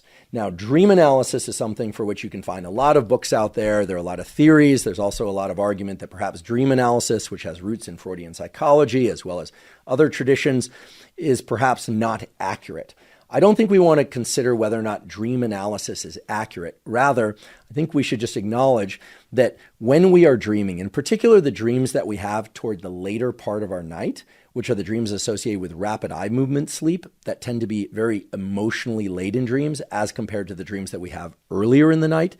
Well, when we consider the content of those dreams, even if we're not trying to interpret them, it's very clear that those dreams reflect the unconscious mind controlling more of our internal dialogue or what we are experiencing at that time. Whereas when we are awake, our conscious mind tends to take over more of the narrative, the internal narrative, and the control of our feelings, thoughts, and behaviors. But as I mentioned before, the unconscious mind is always exerting an influence regardless of whether or not we are asleep or awake. With that said, one way to explore the unconscious mind and to begin to get a better understanding about how it might be influencing our waking states and behaviors is to actually record and think about one's dreams. Now, of course, some people remember their dreams on a regular basis. Other people don't. Some people actually believe that they don't dream. Studies out of sleep laboratories at Stanford, University of Pennsylvania, Harvard, and elsewhere all generally agree that everybody dreams, but not everybody remembers their dreams. So if you're interested in tapping into an understanding of what your dreams are telling you, which is basically a way of saying what your unconscious mind or dialogue consists of, I highly recommend putting a journal. So this would be any kind of paper and pen or paper and pencil type journal. And the idea is this: if you wake up and you can remember your dream, write down a few key bullet points from that dream. If you feel you can write out the dream in a very kind of linear narrative, this happened, then that happened, then this happened, then that happened, great. But most people find that their memory of their dream is rather fragmentary. Other people can't remember their dream, or at least they wake up, they feel like they were having a dream, but they can't remember all of it or key components of it. And for that, I suggest that you try keeping your body completely still and closing your eyes once again. We don't quite understand why this is, but when you look at the literature on dream recollection, it seems that by keeping one's body completely still, with eyes closed, we have better access to whatever the contents of the dream that just occurred were. Okay, so if you wake up and you can't remember your dreams, try lying still for a few minutes and keeping your eyes closed and seeing whether or not that helps surface the content of that dream. Other people find that they get up, they get out of bed, and then sometime in the middle of the morning, maybe even later in the day, the contents of a dream will just come to them. Well, if that happens, great. I also highly recommend that you have a way to write down the contents of that dream. Now, what you're looking for when you do this sort of tool or protocol, I encourage you to be wary of any immediate interpretation of, for instance, okay, animals in a dream mean children, although they could. There's not a lot of science that really supports that as a firm statement. And of course, there are books out there and podcasts and a ton of information trying to help you interpret your dreams. And while some of that can be fun and not all of it is entirely useless, the goal here is not to interpret your dreams. The goal here is to start recording some of the key takeaways, maybe even the entire narrative of the dreams that you have just prior to waking, as a way to try and understand some of the themes that are occurring and recurring in the dialogue that exists within your unconscious mind. So a key aspect of this tool is that you're not going to take any one dream as an enormously informative dream. It might be, but more important in this particular tool is to write down the themes of a particular dream and then see whether or not those particular themes resurface again and again across different nights or across different dreams. The idea here is that things that are repeating thematically will show up as different components in different dreams, but that by keeping a dream journal, you can start to identify some of these patterns that are occurring from one dream to the next, as opposed to having the same dream over and over. But the point here is that you can explore the contents and the themes. That's really the most important word here. The themes of your unconscious mind that is occurring if you start thinking about what's recurring during your dreams, because dreams are a time when your unconscious mind is dominating the narrative within your mind and brain.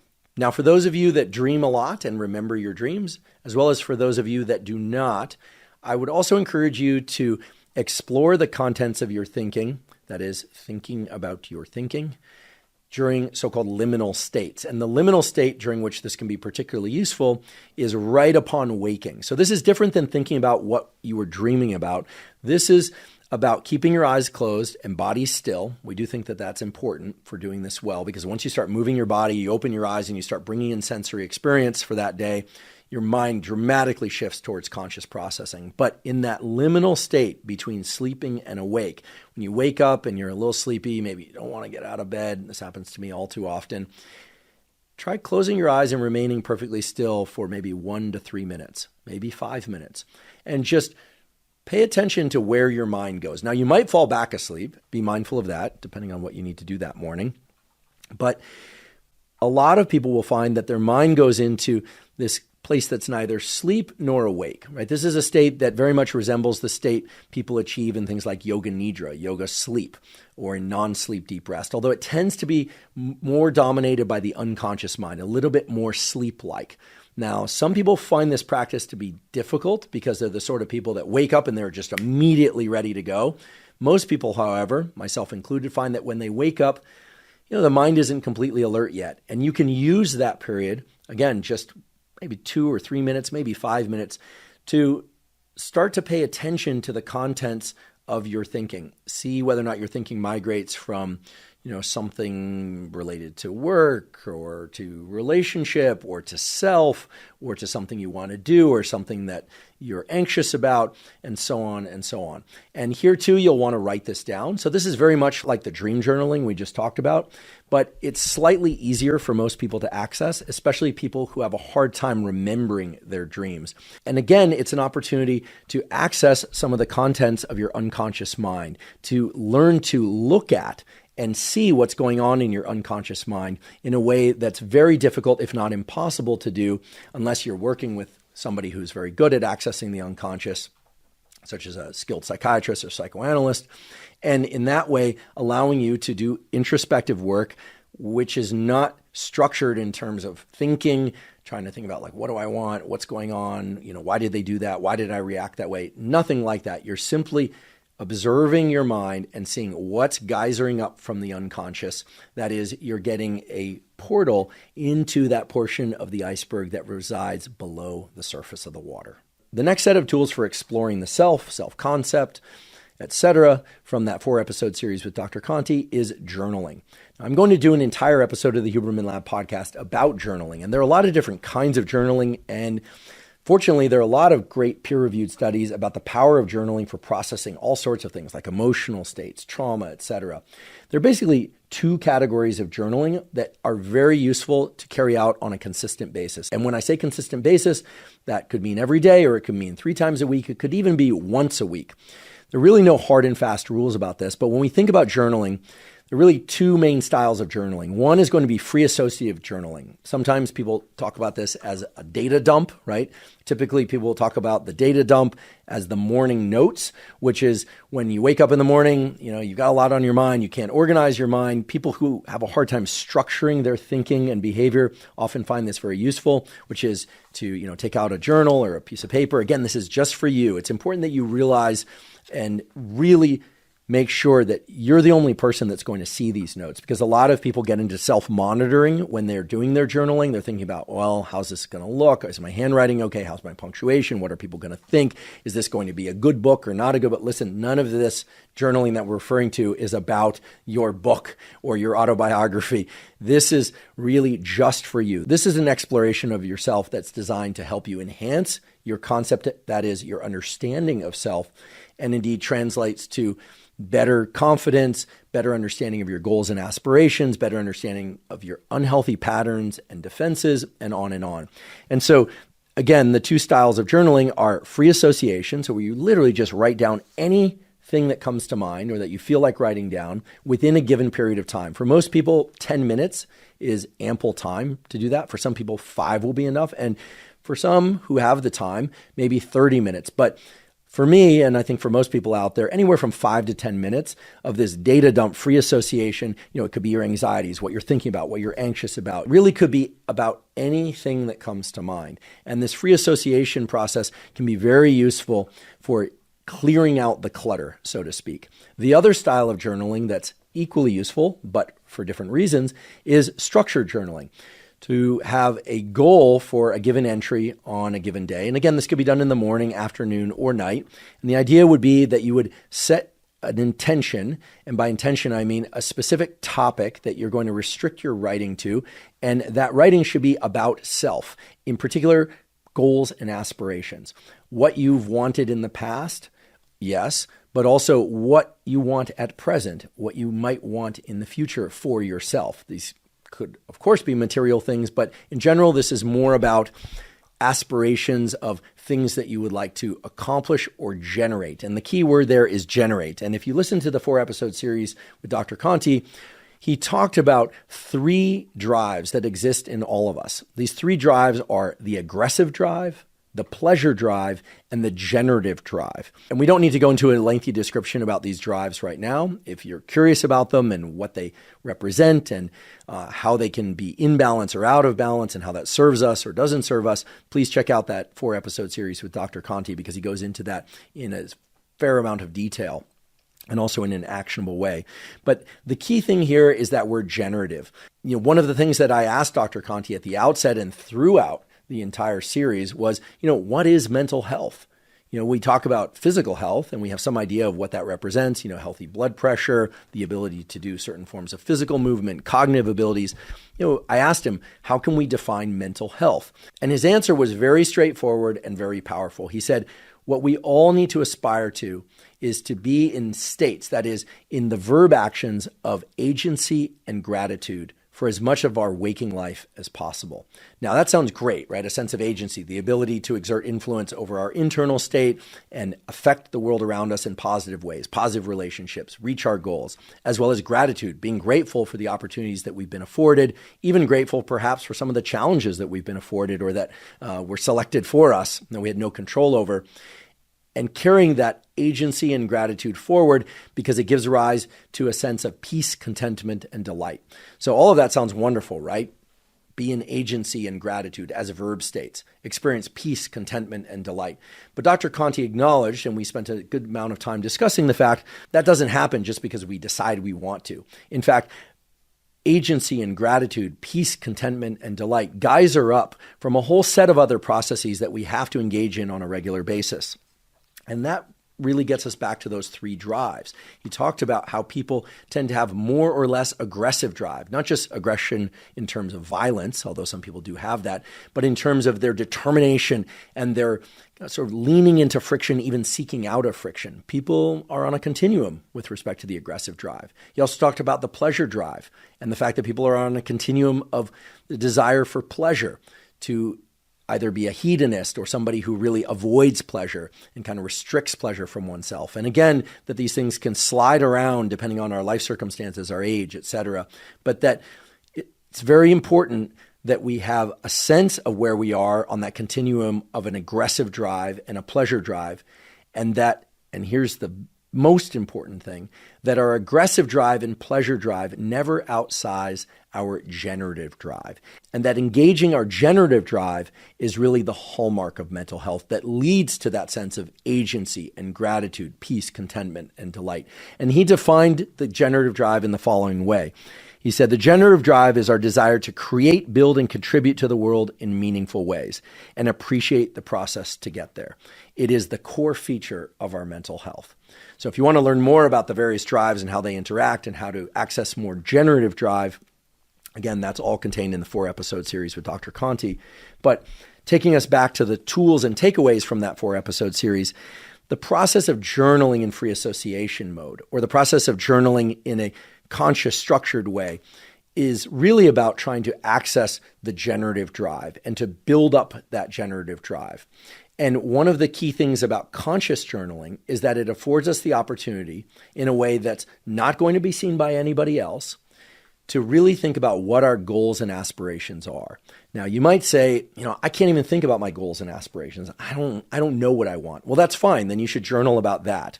However, most people have some sense of what they would like, but most people are simply not comfortable with writing those things out or even thinking about them. And if you reflect on that, how could it ever be that you would achieve those goals and aspirations if you're not even feeling comfortable enough to think about them or write about them?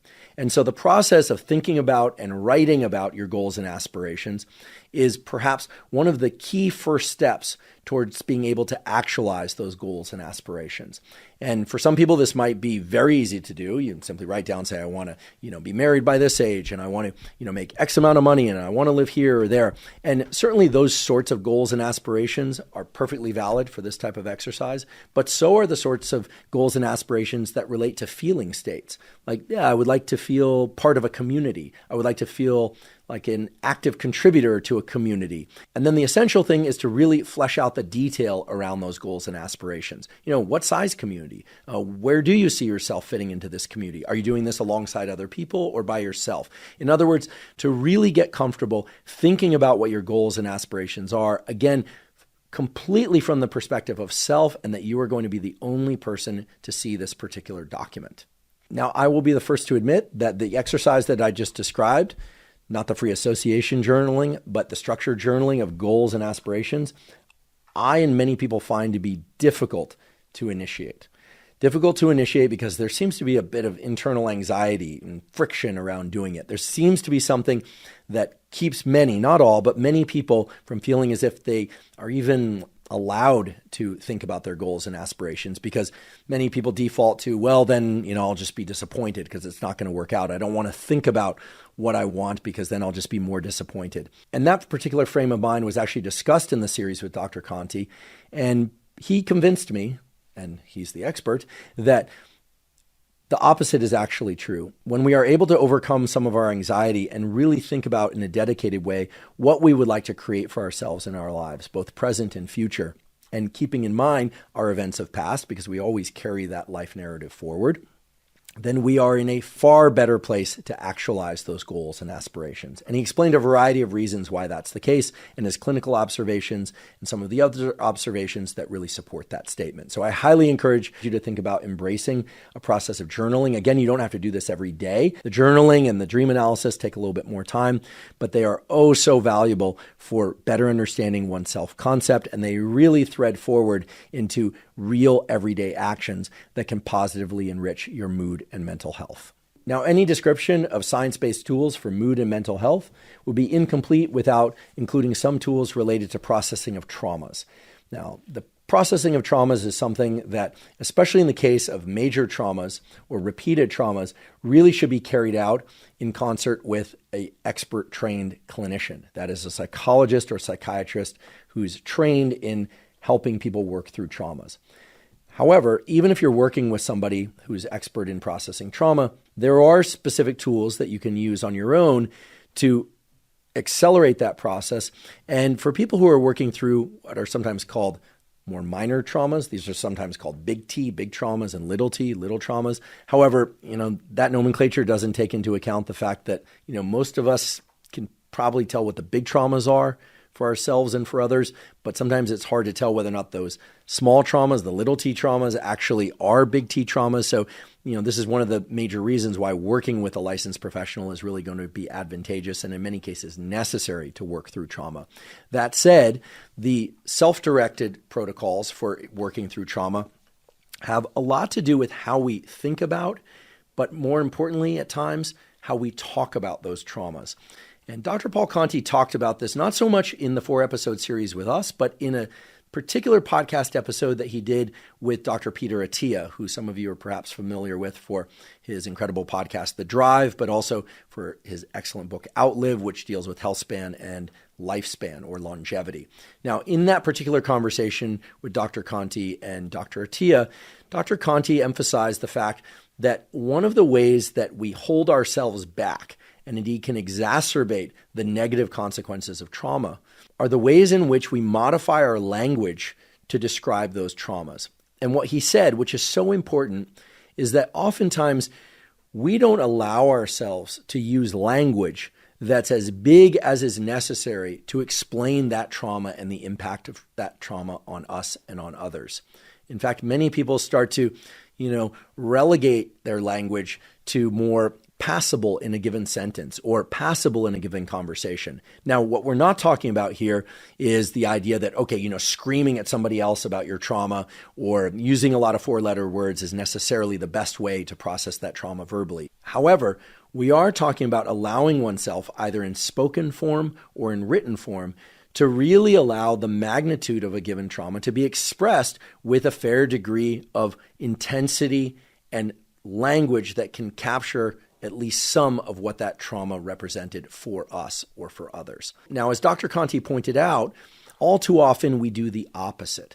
What ends up happening is people will experience some sort of trauma, either major or minor, maybe single or repeated trauma, and rather than being comfortable talking about it, rather than using language that captures at least some of the magnitude of that trauma for them, people start to talk about that trauma less frequently.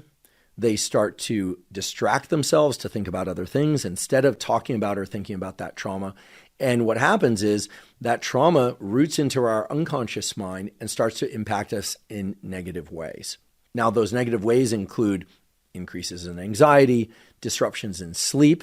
In fact, one of the common ways in which trauma manifests in disruptions in sleep by way of rooting into our unconscious is that people will wake up at 2:30 or 3 o'clock in the morning, let's just say after several hours of being asleep, and immediately they're thinking about that thing that happened and they're upset about it. The idea is that when we push those traumas down, when we don't talk about them with people that we trust, when we don't have a way to consciously process those traumas using language that at least partially matches the magnitude of the impact of those traumas for us, well, then those traumas impact our unconscious mind in ways that lead our unconscious mind to literally wake us up in the middle of the night and remind us of that thing. It's as if it's being thrown back in our face over and over.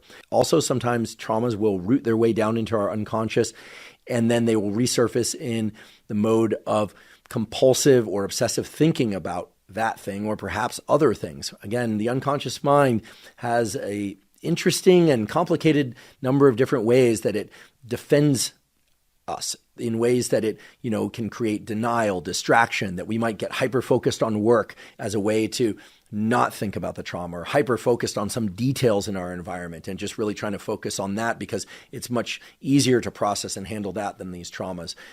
Again, the processing of trauma is a whole landscape unto itself that actually was beautifully described in terms of how it arises within us and how to process traumas in a really structured way in a just fabulous book that was written by Dr. Conti called The Invisible Epidemic: How Trauma Works and How We Can Heal From It. And in that book, Dr. Conti explains a number of different ways that we can do self-directed work as well as work with licensed professionals to process traumas and help us move through those traumas so that they are not negatively impacting us going forward. So I really encourage anyone that's trying to process traumas from the past and or present to check out Dr. Conti's book because it's a spectacular resource. But in terms of the tools related to processing trauma that we're talking about right now, I think this point about really making sure that we allow ourselves to verbally process and emotionally process that trauma in a way that there's room for using language that captures some of the magnitude of that trauma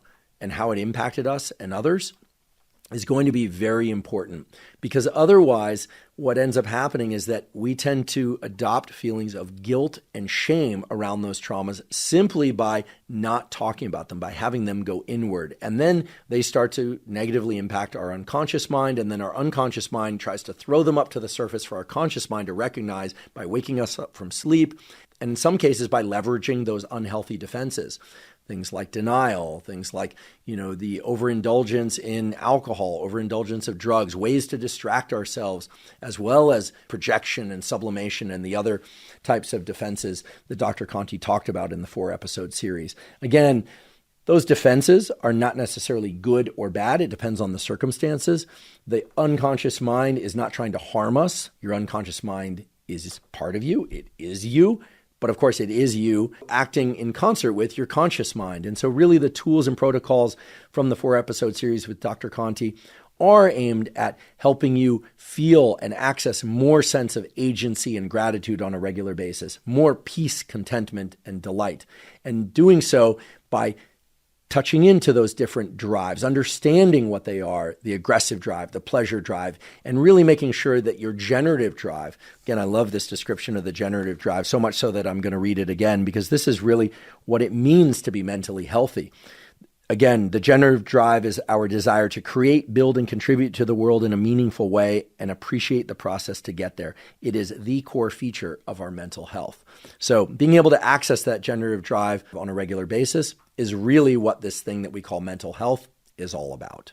And the tools that I just described, of course, can be combined with in any number of different ways with the tools that I described, gleaned largely from the episode with Dr. Lisa Feldman Barrett. And so what you now have is a kit of tools and protocols for improving mood and mental health, some of which are grounded in that core 6, the, first principles of self-care are always going to be getting your physiology right so that your psychology can be right. As well, of course, you want to emphasize tools and protocols that build up your psychological processes and concept of self. That's what the tools from the Conti series that we just described are all about. And then the tools from the episode with Dr. Lisa Feldman Barrett sort of bridge the two because she talked about both the physiological and the psychological tools that really represent ways to enhance our mood and mental health. And so by threading these 3 things together, I believe it really arms us with the greatest degree of optimism and capacity to take control of this thing that we call our mood and emotions and to, of course, allow ourselves to feel the negative things we need to feel, but then process them in healthy ways and to exist as much as is reasonably possible in generally optimistic, upbeat states that allow us to engage our generative drive.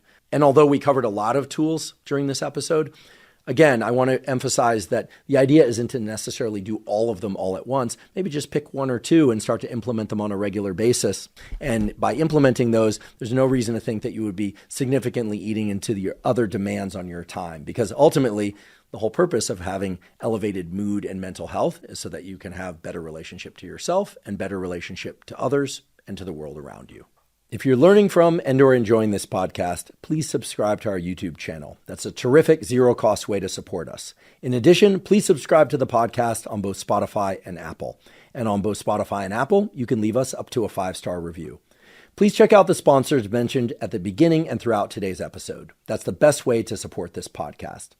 If you have questions for me or comments about the podcast or guests that you'd like me to consider hosting on the Huberman Lab podcast, please put those in the comment section on YouTube. I do read all the comments. Not so much on today's episode, but on many previous episodes of the Huberman Lab podcast, we discussed supplements. While supplements aren't necessary for everybody, many people derive tremendous benefit from them for things like enhancing sleep, hormone support, and focus. To learn more about the supplements discussed on the Huberman Lab podcast, you can go to Live Momentous, spelled O-U-S, so that's livemomentous.com/Huberman. If you're not already following me on social media, I'm Huberman Lab on all social media platforms. So that's Instagram, X, formerly known as Twitter, Threads, LinkedIn, and Facebook. And on all those platforms, I discuss science and science-related tools, some of which overlaps with the content of the Huberman Lab podcast, but much of which is distinct from the content on the Huberman Lab podcast. So again, it's Huberman Lab on all social media platforms. If you haven't already subscribed to the Huberman Lab podcast monthly Neural Network newsletter, the Neural Network newsletter is a completely zero-cost newsletter that includes summaries of podcast episodes, as well as toolkits. Toolkits are brief PDFs that describe in bullet point form tools for instance, enhancing sleep, neuroplasticity, deliberate cold exposure, deliberate heat exposure, fitness, dopamine regulation, and much more. To sign up for the Huberman Lab podcast and Neural Network newsletter, simply go to hubermanlab.com, go to the menu tab, scroll down to newsletter, and put in your email. We do not share your email with anybody. Thank you once again for joining me for today's discussion, all about science-based tools for enhancing mood and mental health. And last but certainly not least, thank you for your interest in science.